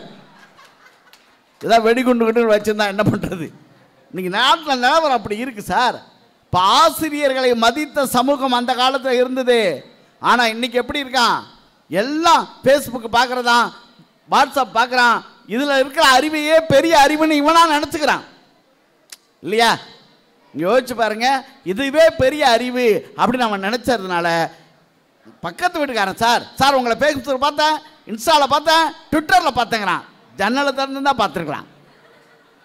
இதெல்லாம் பார்த்துருக்கான், ஜன்னலை திறந்து ஆளை பார்த்ததில்ல. இப்போ நாட்டில் அப்படி இருக்கானே சார். உண்மையாக பாருங்க, இந்த மாதிரி ஆட்கள் இந்த சமுதாயத்தில் இருக்கிறாங்க அப்படின்னு ரொம்ப அழகாக பேசுனாங்க. அவர் வந்துக்கிட்டே இருக்கிறாரு, நம்ம ஒன்றும் செய்ய முடியாது அதுக்கு. ஏன்னா அவரையும் நம்பி நீ அப்படி ஒரு இடத்த விட்டு வச்சுருந்துருக்க. ஒரு இருந்தாலும் மிகவுடைய அருமையான தம்பி, நான் இந்த மேடையில் அமர்வதற்கு காரணமாக இருந்த ரொம்ப அற்புதமான சகோதரன் அருணகிரி சிதம்பரநாதன் அவர்கள் அந்த அணி சார்ந்தே பேச வருகிறார். தென்பொதிகை சாரலிலே பிறந்து வந்து தென்பாண்டி மதுரையிலே சங்கம் கண்டு மன்னவர்கள் தம் மணிமுடியும் வணங்கி வீழ வைகையிலே விளையாடுகின்ற தாய்மொழி தமிழுக்கு முதல் வணக்கத்தை தெரிவித்துக் கொண்டு, பழனி என்றால் பஞ்சாமிர்தம், நடுவரில் பஞ்சாமிர்தம் போல சுவையாக இருக்கக்கூடிய நடுவர் என்றால் எங்கள் பழனி அண்ணன் என்பதை தெரிவித்துக் கொண்டு, இந்தாண்ட யோகதர்ஷினி அவர்கள் பேசும்போது மணலூர்பேட்டையை பற்றி ரொம்ப பெருமையாக சொன்னாங்க. சத்தியமாக அவங்க பேசணுன்னா சார்னிகா அழகு நிலையத்தை பற்றி தான் பேசணும். 4 மணி நேரம் மேக்கப் அவங்களுக்கு நடந்துச்சு. அவங்க வந்தது 12 மணி, மேக்கப் முடிஞ்சு மேடைக்கு வந்தது 5:30 மணி. அந்த கோட்டிங்லாம் அவங்களுக்கு தான் சொந்தம், அதையும் சொல்லிடுங்க. உண்மையாகவே காவேரி தென்பண்ணை பாலாறு என்பதை நிரூபித்த, வெண்ணெய் உருகுமுன் பெண்ணை பெருகும் என்பதை கொண்ட தென்பண்ணை நதி ஓடக்கூடிய அந்த மணல் ஆறு செல்லக்கூடிய நீராறு செல்லக்கூடிய மக்களின் மனம் என்றும் நல்ல உள்ளமாகத்தான் இருக்கும். மணலூர்பேட்டை ரசிகர்களுக்கும் வணக்கத்தை தெரிவித்துக் கொண்டு, நடுவர் அவர்களே, இன்றைய தலைமுறையில் சமூக வலைதளம் வரமா சாபமா? ரொம்ப எளிமை. வரம் தர்றதே அழிக்கிறதுக்கு தான். சூரபத்மனுக்கு வரம் அளித்தார்கள், திருச்செந்தூரிலே அழிந்து விட்டான். நடந்ததா இல்லையா? ராவணனுக்கு சாகா வரம் அளித்தார்கள், அழிந்தானா இல்லையா? எல்லாருக்குமே அசுர குலமே அழிந்து விட்டது. அப்போது அந்த அரக்கர்களை உருவாக்குவதற்காக காசியப்ப முனிவரை தேடி சென்றார் அசுரகுல தலைவி. அவர்களுடைய 4 பிள்ளைகள் தரகாசூரன், சிங்கமுகன், சூரபத்மன், அஜமுகி கடைசியில் என்ன ஆனார்கள்? உங்களுக்கு வரமாக தெரிவதெல்லாம் அழிவை நோக்கி தான் கொண்டு செல்லும். அதாவது இன்றைய இன்ஸ்டா எப்படி இருக்குன்னா, நண்பர் முத்துக்குமரன் இருக்கார், அவரை ஒரு கல்லூரியில் சிறப்பு அழைப்பாளராக கூட்டா அரசியல்ல தொடங்கி அனுபவத்தில் தொடங்கி பல்வேறு உலக தலைவர்களை அழகா பேசுவார். அது கல்லூரி மாணவர்களுக்கு ஆரோக்கியமா இருக்கும். நான் எங்க இருந்து பார்த்தாலும் சந்தோஷப்படுவேன். ஒண்ணுமே கிடையாது, கொஞ்சம் நீட்டா முடிய வளர்த்துக்கிட்டு வெறும் லவ் சாங்குக்கா ஆடிக்கிட்டு அவருக்குள் என்ன திறமை இருக்கிறது ஒண்ணுமே கிடையாது. என்ன கல்வி படித்திருக்கிறார், என்ன அனுபவம் இருக்கிறது, இந்த உலகத்தில் என்ன சாதித்திருக்கிறார், யாரோ ஒருத்தர் பாடிய பாட்டுக்கு யாரோ போட்ட மியூசிக் ஆடுற அவரை கல்வி நிறுவனங்கள் இன்று அழைத்து சிறப்பு அழைப்பாளராக கொடுக்கக்கூடிய ஒரு சாபக்கேடாக இந்த சமூக வலைதளம் இருந்து கொண்டிருக்கிறது. நடுவர் அவர்களே, ஒன்றும் இல்லை, சிம்பிளாக சொல்கிறேன், செத்த பயலே நார பயலேன்னு சொன்னால் 1 லட்ச ரூபா பேமெண்ட்டு இல்லை. அது சன்னிலியோனோட நடிக்கக்கூடிய அளவு கொண்டு போய் விட்டாங்க. அது மட்டும் இல்லை, அதுதான் உன்னை பொறாமப்படுறியா? அப்படிலாம் இல்லை. ஒரு கிராமத்துல ஆடல் பாடல் நிகழ்ச்சிக்கெல்லாம் இப்ப அனுமதி கிடைக்கிறது இல்ல, சரிங்களா உங்களுக்கு? ஆடல் பாடல் நிகழ்ச்சிக்கு அனுமதி கிடைக்கிறது இல்ல. சரி, ஒரு காலத்துல ஐட்டம் சாங்னு ஒண்ணு இருக்கும் சினிமாவில். ஆமா, ஒரே ஒரு பாட்டு, கவர்ச்சி நடிகை. ஆமா, அந்த கவர்ச்சி நடிகை ஒருத்தவங்க இருப்பாங்க. அதுக்கப்புறம் ஹீரோயினியே கவர்ச்சியா நடிக்க ஆரம்பிச்சாங்க. சரி. இப்ப அந்த கவர்ச்சி நடிகையோட டான்ஸ் எல்லாம் தாண்டி இன்ஸ்டா போனாலே கவர்ச்சியா தான் இருக்கு. அதை எப்படி தடை பண்றது? சூதாட்டம் எங்க போனாலும் போலீஸ் பிடிக்கணும் பயந்து பயந்து ஆடினாங்க. ஆடுங்கள் ரம்மி சர்க்கிள் சட்ட நிபந்தனைகளுக்கு உட்பட்டது அப்படின்னு போடுறான். இதை யாரு தடை பண்றது? அதுக்கு ஒரு ஹீரோ வந்து அவரு விளம்பரம் பண்றாரு. அப்ப அங்கீகரிக்கப்பட்ட சூதாட்டத்தை அனுமதிக்கக்கூடிய அளவுல இந்த சமூக வலைதளங்கள் இருந்துகிட்டு இருக்கு. இந்த இன்ஸ்டா மூலயமா பிரபலமாவது, ஒரு இடத்துக்கு நண்பர் காலைல ஒரு இடத்துக்கு வீடியோ எடுக்க போறாரு. அங்க ஒரு வயசான அம்மா, ஒரு 55 வயசு இருக்கும். நீங்க என்ன பார்த்ததுல, நான் இன்ஸ்டா செலிபிரிட்டி, ஒரு 500 ஃபாலோவர் வச்சிருந்தா நான் இன்ஸ்டா செலிபிரிட்டி. அவர் 5 லட்சம் ஃபாலோவர் வச்சிருக்காரு முத்துக்குமரன். அவரு சொல்லலாம். இது எங்க போய் கேட்கறது? சூரிய வம்சம் படத்துல ஒரு அருமையான பாட்டு வரும். நட்சத்திர ஜன்னலில் வானம் எட்டி பார்த்தது சிறகை விரித்து பரப்போன்னு. ஒரே பாட்டுல ஒரு பஸ் 10 பஸ்ஸா மாதிரி எங்கேயோ போயிடுவாங்க. ஆமா, அந்த மாதிரி தான் இப்ப இந்த இன்ஸ்டா எல்லாரையும் கொண்டுகிட்டு இருக்கு. ஒரு வாட்ஸ்அப் பத்தாம வாட்ஸ்அப் குளோனிங் பண்ணி வச்சுக்கிறான். 2 வாட்ஸ்அப், அதுல மெசேஜ். சும்மா இருந்தா வாட்ஸ்அப், உட்கார்ந்தா பப்ஜி, ஃப்ரீயா இருந்தா ஃப்ரீ ஃபயர். பக்கத்துல யாருக்கிட்டையும் பேசுறதே கிடையாது. அப்ப இந்த சமூக வலைதளம் அவ்வளோ ஒரு அழிவை கொண்டுட்டு போகுது. எங்க டீம்ல பவித்ரா ரொம்ப அழகா பேசினாங்க. ஊர்ல இருக்கிறவங்க எல்லாரும் என்ன கமெண்ட் பண்றாங்களோ அதை இப்ப செய்ய ஆரம்பிச்சு அவன் செலிபிரிட்டி ஆகிறான். ஒருத்தனுக்கு கமெண்ட் வருது, உங்களுடைய சிறுநீரை நீங்களே குடியுங்கள். இதை கேட்கறதுக்கே ஒரு மாதிரி இருக்கு. இல்ல, இதை கேட்பதற்கே எனக்கு ஒரு மாதிரி இருக்கு. அதை சொல்றதுக்கு நான் கூச்சப்படுறேன். ஆனா அதையும் ஒருத்தன் தண்ணியில கலந்து குடிச்சு போட்டு ஒரு 1 மில்லியன் வியூஸ் வாங்குறான். எவ்வளவு ஒரு கேவலமான இடத்துக்கு இந்த சமூக வலைதளம் கொண்டுட்டு போகுது. வில்லேஜ் பசங்கன்னு ஒரு யூடியூப் சேனல், 2 பசங்க. அவன் ஒன்று திறமையா படிச்சு முன்னேறு, இல்லைனா நல்ல தொழில் பண்ணி முன்னேறு, இல்லை உனக்குள்ள இருக்கக்கூடிய அறிவை பேச்சாலையோ எழுத்தாலையோ கவிதையாலையோ ஓவியத்தாலையோ இல்லைனா விளையாட்டுலையோ பண்ணு. ஊர்ல இருக்கிறவன் வெயில்ல முட்டி போட்டு வீடியோ போடுப்பான்றான். இந்த எரும மாடு முட்டி போடுது.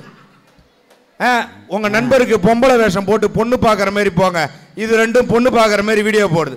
இவர்கள் இருவரை தவறாக யாரோ ஒருவர் பயன்படுத்தி பின்புலமாக இருந்து சம்பாதித்து கொண்டிருக்கிறார்கள் என்பதுதான் நிதர்சனமான உண்மை. அருமை. வண்டி ஓட்டும் போது அதுலயும் இந்த ஸ்கூட்டி ஓட்டுறோம்னா ஒரு கையில வண்டி ஆக்சிலேட்டர், ஒரு பக்கம் போன், இப்படியே போக வேண்டியது. அப்புறம் எங்கன்னா போக வேண்டியது. இதெல்லாம் எங்க போய் முடியறது? திருவதிகையில கோவில்ல பேசும்போது சொன்ன, உலகத்திலேயே நல்ல பெண்மணி அப்படின்னா பாக்கியலட்சுமி அம்மா தான்.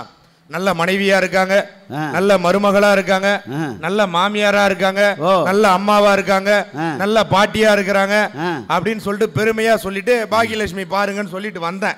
நான் சொல்லிட்டு வந்த நேரமோ என்னமோ தெரியல, அவர் வீட்டுக்காரர் 2வது கல்யாணம் பண்றாரு. அவன் பையன் 2வது ஒரு பொண்ணை செட்டப் பண்றான். அப்புறம் இன்னொரு பையன் ஏற்கனவே கல்யாணம் ஆகி குழந்தை பிறந்த ஒன்றை செட்டப் பண்றான். இந்த சீரியல் எப்படி எடுக்கிறது தெரியாம ஒரு மகமா போயிடுச்சு. அவர் தான் தாத்தாவாயி அப்பாவாயிட்டாரு. இப்ப அடுத்து அப்பா வேற ஆயிட்டார். இந்த மாதிரியான ஒரு விஷயம் போயின்னு இருக்கு. மறுபடியும் அந்த குழந்தை வேற கலைஞ்சு போச்சான். அது வேற, அது வேற ஒரு அழுகை. இது எதுக்கு நாடகம் எடுத்து இந்த சீரியலை வச்சு மக்களை கெடுக்குறீங்கன்னா, மறுபடியும் கோவிலுக்கு பேச போறேன். சார் நீங்க அன்னைக்கு பாகியலட்சுமி சொன்னீங்க, இப்ப அந்த நாடகம் சரியில்லைங்கன்னு. 1.5 மணி நேரம் சிவனை பத்தியும் எவ்வளோ திருவிளையாடல பேசினேன், அது தெரியல. பாகியலட்சுமி தான் நிக்குது. இது சரி, கரண்ட் நிக்குது, டிவி பார்க்காம இருக்கிறான், தப்பிச்சல்லான்னு பார்த்தா நாளைக்கு யூடியூப்ல பாக்குறாங்க. சார் இதை கூட பொறுத்துப்பேன் சார் நான் சத்தியமா. இதெல்லாம் முடிஞ்சு திருமதி செல்வன்னு ஒரு நாடகம், அது ஓடி செத்து புதைச்சி காரியம் பண்ணி எல்லாம் முடிஞ்சிடுச்சு. மறுபடியும் ரீடெலிகாஸ்ட், அதை செல்லுலையும் போடுறான். பழைய நாடகத்தெல்லாம் யூடியூப்ல என்ன பண்றது தெரியாம மெட்டியோலி எடுத்து போட்டு, சிதம்பரம் இந்த நேரத்தில் பதறினார், சரோஜா யாருடன் இங்கே தனியாக இருந்தார், KR விஜயாருக்கு எத்தனை கணவர் தெரியுமா, நாகேஷ் எத்தனை மனைவி வைத்திருந்தார் தெரியுமா, இப்படியே போட்டு ஒன்றும் தெரியாது எங்க அம்மா மாதிரி ஆளு தான். அதை பார்த்துட்டு நைட்டு பூரா ஏன் உயிரை வாங்கிட்டு இருக்காங்க. அப்ப மிகப்பெரிய அழிவுக்கு கூட்டுட்டு போகுது. ஒரு இயக்குனர் வேதனையோட பேசுறார், நாங்க ஒரு சினிமாவில் முழுசா நடிக்கிறதுக்கே நடிகைக்கு 3 லட்சம் தான் கொடுப்போம், அமலா சாஜியை கூப்பிடுறோம், நான் இத்தனை லட்சம் ஃபாலோவர் வச்சிருக்கேன் 5 லட்சம் கொடுங்க கேக்குது. அப்ப இந்த சமூக வலைதளம் என்பது தவறான பாதையை அழைத்து சென்று கொண்டே இருக்கிறது. நல்லா நீங்க யோசிச்சு பாருங்க. நிறைய ஆபாச வலைதளங்கள் எல்லாம் அரசாங்கத்தால தடை பண்றாங்களா இல்லையா? நடுவர்கள் தடை பண்றாங்களா இல்லையா? ஆனா இந்த இன்ஸ்டாவில் வரக்கூடிய ஆபாச நடங்களை யார் தடை பண்றது? குழந்தைகள் அதை பார்க்குறாங்களா இல்லையா? இந்த அம்மா பெண்கள் தான் தைரியமானவர்கள் வந்து பேசுறாங்க. கொஞ்சமாவது மனசாட்சி இருக்கணும். எப்படி நான் சொல்றேன்னா, ஒரு சட்டம் இல்லாம பனியனோட வெளியே போறதுக்கு நம்ம யோசிப்போமா இல்லையானா? ஆமா, நீங்க யோசிப்பீங்களா இல்லையா? கண்டிப்பா. ஆனா இன்றைய ஆடைய சுதந்திரம் பெண்கள் எப்படி இன்ஸ்டாவில் வீடியோ போட்டுட்டு இருக்காங்க? சுதந்திரம் கிடைத்து விட்டது என்பதற்காக அரசியல் அமைப்பு எழுதாமல் இருந்திருந்தால் நாடு குட்டிச்சவரா போயிட்டு இருக்கோம். கட்டுப்பாடோடு வாழ்வதுதான் உண்மையான சுதந்திரம். அதை மறந்துவிட்டு நாம் கட்டுப்பாடு இன்றி திரிவதற்கு இதெல்லாம் ஒரு காரணமா இருக்கு. இவங்க சொன்னாங்க கழுதெல்லாம் தின்னுடுமா அப்படின்னு சொல்லிட்டு சொன்னாங்க. பேப்பரு எல்லாத்தையும் கழுத சாட்டுறோம் அப்படின்னு சொல்லிட்டு இந்த சமூக வலைதளங்களை சரியான நபர்கள் பயன்படுத்தி சரியான நபர்கள் நல்ல இடத்திற்கு செல்லும் பொழுது மனம் மகிழ்ச்சி அடைகிறது. ஒன்றும் தெரியாத தவறான பாதையில் சில கழுதைகள் எல்லாம் சமூக வலைதளத்தில் ஆபாச வீடியோக்களின் மூலம் எங்கள் குழந்தைகளின் வாழ்க்கையை சீரழிக்கிறது என்பதை நினைக்கும் பொழுது மனம் வலிக்கிறது. அவர் சொன்னார், இதே திருவண்ணாமலையில கிரிவல பாதையில நிறைய பேர் இன்னும் அன்னதானம் பண்றாங்க. அவங்க யாருக்கு சோறு போடுறாங்கன்னு இதுவரையும் தெரியாது. பல லட்சம் மக்களுக்கு தினம் அன்னதானம் பண்றாங்க. ஒரு போஸ்ட் கூட பண்ணதில்லை. கேபிஐ பாலா மாதிரி, லாரன்ஸ் அண்ணா மாதிரி உண்மையா இருக்கிறவங்களை நான் பாராட்டுறேன். ஆனா சமூக வலைதளம் மூலமாக 5000 ரூபாயை ஒருத்தர் ஜிபேல வாங்கிட்டு 500 ரூபாய்க்கு உதவி பண்ற மாதிரி வீடியோ போட்டு நிறைய சோம்பேறிகளை உருவாக்கி கொண்டிருக்கிறது தான் உண்மையான ஒரு விஷயம். அதை நம்ம மறக்க கூடாது. இவங்க நாங்க அள்ளி பால் கொடுத்து குழந்தைய வளர்த்தோம் அப்படின்னு சொன்னாங்க. இதை பார்க்கும்பொழுது எனக்கு பிறந்த வீடா புகுந்த வீடா படத்துல கவுண்டமணி காமெடி தான் ஞாபகத்து வருது. அந்த வயசானவங்களாம் கூட்டம் போட்டு ஆண்கள் மட்டும் மெட்டி போடாம இருக்கிறாங்க, அவங்களாம் மெட்டி போடணும், குமாரி தேவி எங்க இருக்காங்கன்னு சொல்லிட்டு ஒரு ஆயா கேரக்டர் வரும். அந்த கேரக்டர் எனக்கு நினைவுக்கு வந்தது. அதனால இதையெல்லாம் பார்க்கும்போது சமூக வலைதளம் என்பது என்றுமே நமக்கு சாபக்கேடாக தான் இருந்து கொண்டிருக்கிறது. இறுதியாக ஒன்றை சொல்லி நிறைவு செய்ய ஆசைப்படுகிறேன். அலெக்சாண்டர் கிரஹாம் பெல் அவர்கள் இந்த ஃபோனை கண்டுபிடிக்கும் போது பக்கத்து அறையில் அவங்க மனைவி இருந்ததாகவும், அப்போ ஃபோன் பண்ணி பேசும்போது அவங்க மனைவி பெயர் ஹலோ என்பதாகவும், ஹலோ என்று அழைத்ததுனால நம்ம எல்லாருமே ஹலோ ஹலோ அப்படின்னு சொல்லிக்கிட்டு இருக்கோம். ஆனால் இன்னைக்கு அலெக்சாண்டர் கிரஹாம் பெல் மட்டும் ஃபோனை கண்டுபிடிச்சிருந்தாருன்னா ஐயையோ ஐயையோ அப்படின்னு தான் சொல்லியிருப்பாரு. ஏனென்றால் அறிவை அழித்து விட்டது, மூளையை சுருக்கி விட்டது. 12 வயது வரை குழந்தையினுடைய அந்த மூளை உரை என்பது வளராமல் இருக்கும். அதை இந்த 4Gயும் 5Gயும் சோறு ஊட்டுறதுக்கு நம்ம பயன்படுத்தி குழந்தைகளுடைய மூளை வளர்ச்சி பாதித்து கொண்டிருக்கிறது. இதில் வேற பெருமையாக சொல்கிறான், என் ஃபோன் எனக்கே நோண்ட தெரியாது, என் பையன் நோண்டுறான். இதெல்லாம் ஒரு உலக அதிசயமா? நாம் சின்ன பிள்ளையா இருக்கும்போது ஃபோன் வசதி இருந்தால் நாமளும் தான் பண்ணியிருப்போம். நாங்கள் சின்ன வயசில் நுங்குவண்டி செய்வோம், இவனை செய்ய சொல்லுங்களாம் பார்ப்போம். நான் சின்ன வயசில் பம்பரம் அவ்வளோ தூரத்தில் தான் குறிப்பாக அடிப்போம், அவனை அடிக்க சொல்லலாம் பார்ப்போம். கோழி குண்டு எங்கே இருந்தாலும் நாங்கள் தெரு தெருவாக ஓடி அடித்தோம், இவனை அடிக்க சொல்லலாம் பார்ப்போம். என்னையா ஏதோ வானத்திலிருந்து அதிசயத்தை கொண்டு வந்த மாதிரி நம்முடைய பிள்ளைகளை நாம் தான் தவறான பாதைக்கு அழைத்து சென்று கொண்டிருக்கிறோம். ஒரு பொண்ணு ஸ்கூல் யூனிஃபார்மை போட்டுக்கிட்டு யதார்த்தமாக கிளாஸ் ரூமில் ஆடுது, வா நுக்காவா லையா நுக்காவா லையா ஆன்னு பாடுது. அதை எவனோ எடுத்து போட்டு பிரபலமாக அந்த வீடியோ ஆனோடனே அந்த பொண்ணுக்குள்ளே அவங்க அம்மா போய், சார் இவனை யாரோ டாக்டர்னு சொல்லி நம்ப வச்சிருக்காங்க, அதனால தான் பைத்தியம் டாக்டரா சுற்றி நிற்குதுன்னு சொல்கிற மாதிரி அந்த பொண்ணும் அவங்க அம்மாவும் வீடியோ போட்டுக்கிட்டே இருக்காங்க. கண்ணால் பார்க்க முடியாத பதிவுகள் வந்து கொண்டு இருக்கிறது. ஒரு ஃபோனை எடுத்துக்கிட்டு எனக்கு லைக் போட்டிங்கன்னா ஒயிட் ஹார்ட் போடுங்க, எங்கள் அம்மாவை பிடிச்சதுன்னா ரெட் ஹார்ட் போடுங்க.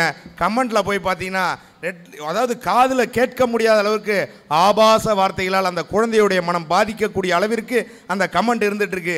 நம்முடைய மனதை நம்முடைய சுயத்தை வெளிக்காட்டி விட்டு பிள்ளைகளுடைய வாழ்க்கையை நாம் அழித்து கொண்டிருக்கிறோம். புத்தகத்தை தலை குனிந்து பாருங்கள், நாளை புத்தகம் உங்களை தலை நிமிர்ந்து பார்க்க வைக்கும். மாற்றம் ஒன்றுதான் மாறாதது. அந்த மாற்றம் முதலில் நம்மிடமிருந்து பிறக்க வேண்டும். அந்த மாற்றத்திற்கான விதையாய் சமூக வலைதளங்கள் சாபம் என்று தீர்ப்பளித்து அந்த மாற்றத்தை மணலூர்பேட்டை மணலிலே விதைப்பார் என்று நம்பி உங்கள் வாய்ப்பிற்கு நன்றி கூறி விடைபெறுகிறேன். நன்றி நன்றி நன்றி. அருமை.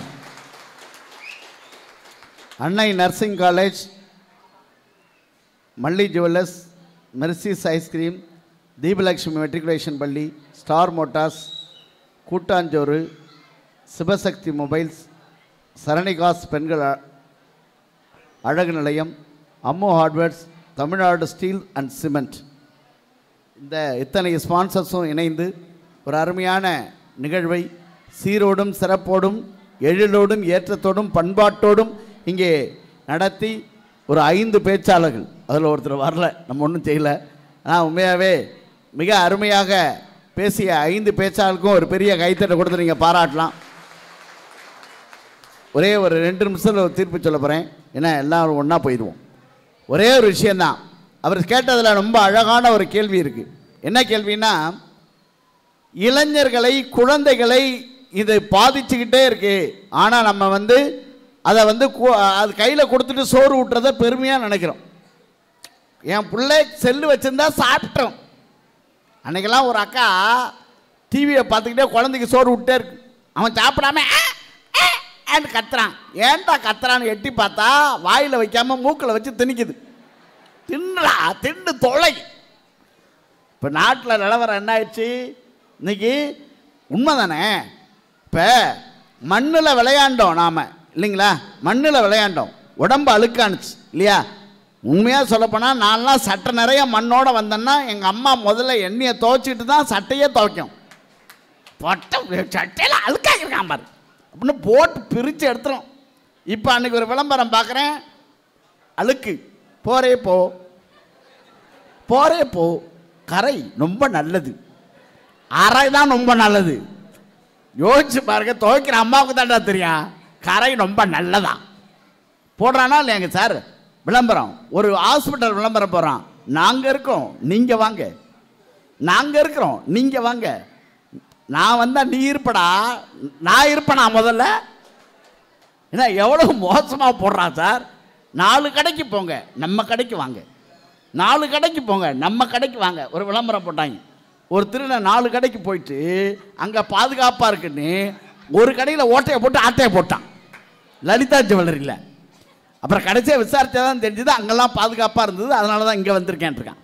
சார் இது பரவாயில்ல சார், இங்கே கரையாஞ்சி அப்படின்னு சென்னையில் ஒரு இடம் இருக்குது. ஒரு ஜுவல்லரிக்கு ஓட்டை போட்டிருக்கான் ஒருத்தன். ஆனால் மறந்து போய் செருப்பு கடைக்கு போயிட்டது. 100 செருப்பை திருடிட்டு போயிருக்கா சார். ஜட்ஜு கேட்டிருக்காரு, ஏண்டா 100 செருப்பை ஏண்டா திருடினேன்னு. தொழிலில் ஒரு தர்மம் வேண்டாமா சார்? இவ்வளோ கஷ்டப்பட்டு ஓட்ட போட்டிருக்கேன், வேற என்ன பண்ணுறது? நீங்கள் இழைச்சி பாருங்க சார். ஒன்று சொல்லவா, இன்னைக்கு திடீர்னு ஃபேமஸ் ஆகணும்னு நம்ம எல்லாருமே நினைக்கிறாங்க. அதுதான் பிரச்சனையே. உனக்கு திறமை இருந்து ஃபேமஸ் ஆனால் பரவாயில்ல, இன்றைய வெளிச்சம் உடனடி வெளிச்சமாகவே இருக்க வேண்டும் என்று மக்கள் நினைக்கிறாங்க. அதுதான் பிரச்சனையே. அதுக்கு என்ன வேணாலும் செய்ய தயாராக இருக்கலாம். அப்போ அது எப்படி சரியாக இருக்கும் அப்படின்னு அவர் ஒரு கேள்வி கேட்டிருக்கார். நான் ஒரே ஒரு கதை, ஜி நாகராஜன் எழுதின ஒரு கதையை சொல்லி உங்களுக்கு தீர்ப்பு சொல்லலான் இருக்கேன். தஞ்சாவூர் பக்கத்தில் கந்தர்வ கோட்டைன்னு ஒரு ஊர் இருக்கு. ராத்திரி 11 மணிக்கு ஒரு 4 நண்பர்கள் டீ குடிச்சிட்டு இருக்காங்க, ஃப்ரெண்ட்ஸ். ஒரு ஆக்சிடென்ட் நடக்குது. ஒரு ஆக்சிடென்ட், ஒருத்தர் அடிபட்டு கீழே வந்துடுறார் 2 வீலர்லேருந்து. உடனே அந்த 4 நண்பர்களும் ஓடி போய் அவரை தூக்குறதுக்கு போகிறாங்க. பக்கத்தில் இருக்க ஒரு ஹாஸ்பிட்டலுக்கு கொண்டு போகிறாங்க. இங்கே காப்பாற்ற முடியாது, தஞ்சாவூர் மெடிக்கல் காலேஜுக்கு கொண்டு போங்கன்னு இந்த டாக்டர் சொல்லிடுறார். ஒரு நண்பன் சொல்கிறான், எனக்கு காலையில் இன்டர்வியூ இருக்கு மாப்பிள்ள, என்னால் அவ்வளோ தூரம் வர முடியாது, நீங்கள் கூட்டு போங்கன்னு சொல்லி அவன் போயிடுறான். 3 நண்பர்கள் கூட்டு போகிறாங்க. கூட்டு போகும்போது எல்லாம் 70களில் காலகட்டம், அதனால் உங்களுக்கு செல்ஃபோன் இந்த ஃபோன் எதுவுமே எந்த வசதியும் கிடையாது. கொண்டு போகிறாங்க. கொண்டு போனோடனே தஞ்சாவூர் மெடிக்கல் காலேஜ் உள்ளே நுழையும் போது ஒரு நண்பன் சொல்கிறான், என் தங்கச்சிக்கு 2 நாளில் நிச்சயதார்த்தம் இருக்குது, நான் நிறைய வேலைக்கு பார்க்கணும், அதனால் ஹாஸ்பிட்டல் வரைக்கும் வந்துட்டேன், கொஞ்சம் பார்த்துங்க நண்பான்னு போயிடுறான். இன்னொரு நண்பன் பணம் கொஞ்சம் தேவைப்படுது, அதை வாங்கி எடுக்கணும்னு டாக்டர்கிட்ட போகிறான். டாக்டர்கிட்ட போய் சேர்த்த உடனே பிளட்டு கொடுக்குறான். பிளட்டு கொடுத்துட்டு பணம் வாங்கிட்டு வரேன்னு அந்த வீட்டுக்கு போய் இன்ஃபார்ம் பண்ணுறதுக்கு போயிடுறான். கடைசியாக ஒரே ஒரு நண்பன் அவங்களாம் சேர்த்துட்டு பிளட்டு கொடுத்துட்டு வெளியில் வர்றான். ரொம்ப 3 மணி ஆயிடுச்சு. அவனை காப்பாற்றிடலாம், ஒன்றும் பிரச்சனை இல்லை, டாக்டர் சொல்கிறார், சார் நல்ல நேரத்தில் கொண்டு வந்து சேர்த்துட்டீங்க, காப்பாற்றிடலான்னு சொல்லிட்டு வெளியில் வரும்போது அந்த தஞ்சாவூர் மெடிக்கலுக்கு எதிர்த்தாப்பில் இருக்கிற ஒரு ஜூஸ் கடை, ராத்திரி 3 மணிக்கு ஜூஸ் போய் கேட்குறான். ஜூஸ் கேட்குறான். அப்போ 20 ரூபா தான் ஒரு ஜூஸ், என்ன 15 ரூபாலேருந்து 20 ரூபாக்குள்ளே தான். இவன் போய் கேட்டோடனே அந்த ஜூஸ் கொடுக்குறான். அவன் போட்டு சாத்துக்குடி ஜூஸ் கொடுத்தோடனே வாங்கி அவன் குடிக்கிறான். குடிச்சிட்டு கொடுக்கும்போது பணம் எடுத்து ஒரு 50 ரூபா கொடுக்குறான். அப்போ அவன் கேட்குறான், தஞ்சாவூர் மெடிக்கலில் ரத்தம் கொடுத்தீங்களா? ஆமாம். எப்போ யாருக்கு கொடுத்தீங்க, என்ன விஷயம்னு அவன் எல்லாத்தையும் விசாரிக்கிறான். இவன் இந்த நடந்த கதையெல்லாம் சொல்கிறான். ஆக்சிடெண்ட் ஆகிடுச்சு, இந்த மாதிரி கூப்பிட்டு வந்தோம், இதை மாதிரி சேர்த்துருக்கோம், அதனால தான் கொடுத்தேன், ரொம்ப டயர்டாக இருக்குது, அதனால தான் ஜூஸ் கொடுக்குறேன்.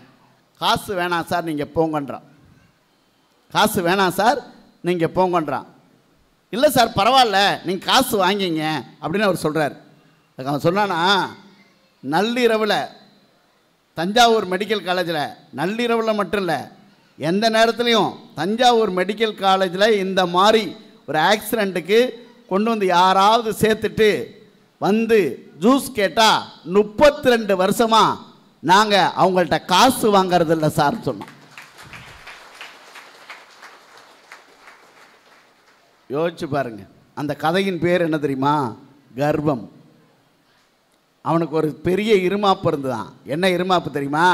4 நண்பர்கள் இருந்தாங்க, 3 பேர் போயிட்டான். நான் மட்டும்தான்டா கடைசி வரைக்கும் அவன் கூட இருந்தேன். நான் தான் அவன் உயிரை காப்பாற்றினேன்னு நினச்சேன். எனக்கு 32 வருஷத்துக்கு முன்னாடி ஒருத்தன் உட்காந்துக்கிட்டு வர்ற அத்தனை பேருக்கும் ஜூஸ் கொடுத்துட்டு இருக்கான்னா, இந்த உலகத்தில் சேவை செய்கிற மனிதர்கள் எல்லா வடிவத்திலும் இருக்கிறார்கள் என்பதுதான் சத்தியமான உண்மை. யோசிச்சு பாருங்க. இவன்லாம் ஃபேஸ்புக் பார்த்தானா? உதவி செய்யறதுக்கு ஃபேஸ்புக் பார்த்து வந்தானா? சரி, எல்லா காலகட்டத்திலும் மனுஷங்க இருக்காங்க, அதுதானே உண்மையான விஷயம். அப்போ இன்னைக்கு என்ன பிரச்சனைன்னா, அவசரமாக சில விஷயங்களை நம்ம பகிர்ந்து கொள்கிறோம். பகிர்ந்து கொள்வதில் ஒன்றும் இல்லை. இன்னைக்கு இருக்கிற ஒரு படம் வந்தது இல்லையா, உங்கள் 2 மொபைலை மாற்றி கொடுத்தா உங்கள் வாழ்க்கை முடிஞ்சிடும். உங்கள் ரகசியங்களை பாதுகாக்கிற ஒரு பெட்டியாக என்ன ஆயிடுச்சு, செல்போன் மாறிவிட்டது. அப்போ சமூக வலைதளங்களை இவங்க சொன்ன மாதிரி விட்டுற முடியுமா? சமூக வலைதளங்கள் இல்லாமல் இருக்குமா? இனிமேல் இல்லாமல் இருக்க முடியுமா? ஃபேஸ்புக் இல்லாமல் இருக்குமா? இந்த உலகம் இருக்குமா? இனிமேல் மறுபடியும் இன்ஸ்டா ஐடி இல்லாமல் இருக்குமா? வாய்ப்பே இல்லை. சமூக வலைதளங்களை நீங்களோ நானோ நினைச்சா நிறுத்தவே முடியாது. ஆனால் சமூக வலைதளங்களில் எது பதியப்பட வேண்டுமோ அதற்கும் ஒரு கட்டுப்பாடு வேண்டும் என்பதுதான் இவங்களுடைய கருத்து. சமூக வலைதளங்கள் நம்ம நிறுத்த முடியாது. ஆனால் சினிமாவுக்கு ஒரு சென்சார் இருக்குல்ல, இதை தான் பார்ப்போம், இதை பார்க்கக்கூடாதுன்னு. அதே மாதிரி சமூக வலைதளங்களுக்கும் ஒரு கட்டுப்பாடு வேண்டும். இதை பார்க்கலாம், இதை பார்க்கக்கூடாது அப்படிங்கிற கட்டுப்பாடு வேண்டும் என்பது இவர்களுடைய கருத்தாக இருக்கிறதுனால இன்றைய சூழ்நிலை சமூக வலைதளங்கள் வரமாக இருந்தாலும் அதில் அங்கங்கே சில புற்றுநோய்கள் இருப்பதனால் சாபமாகவே தெரிகிறது என்று சொல்லி அற்புதமான வாய்ப்புக்கு நன்றி சொல்லி விடைபெறுகிறேன். நன்றி.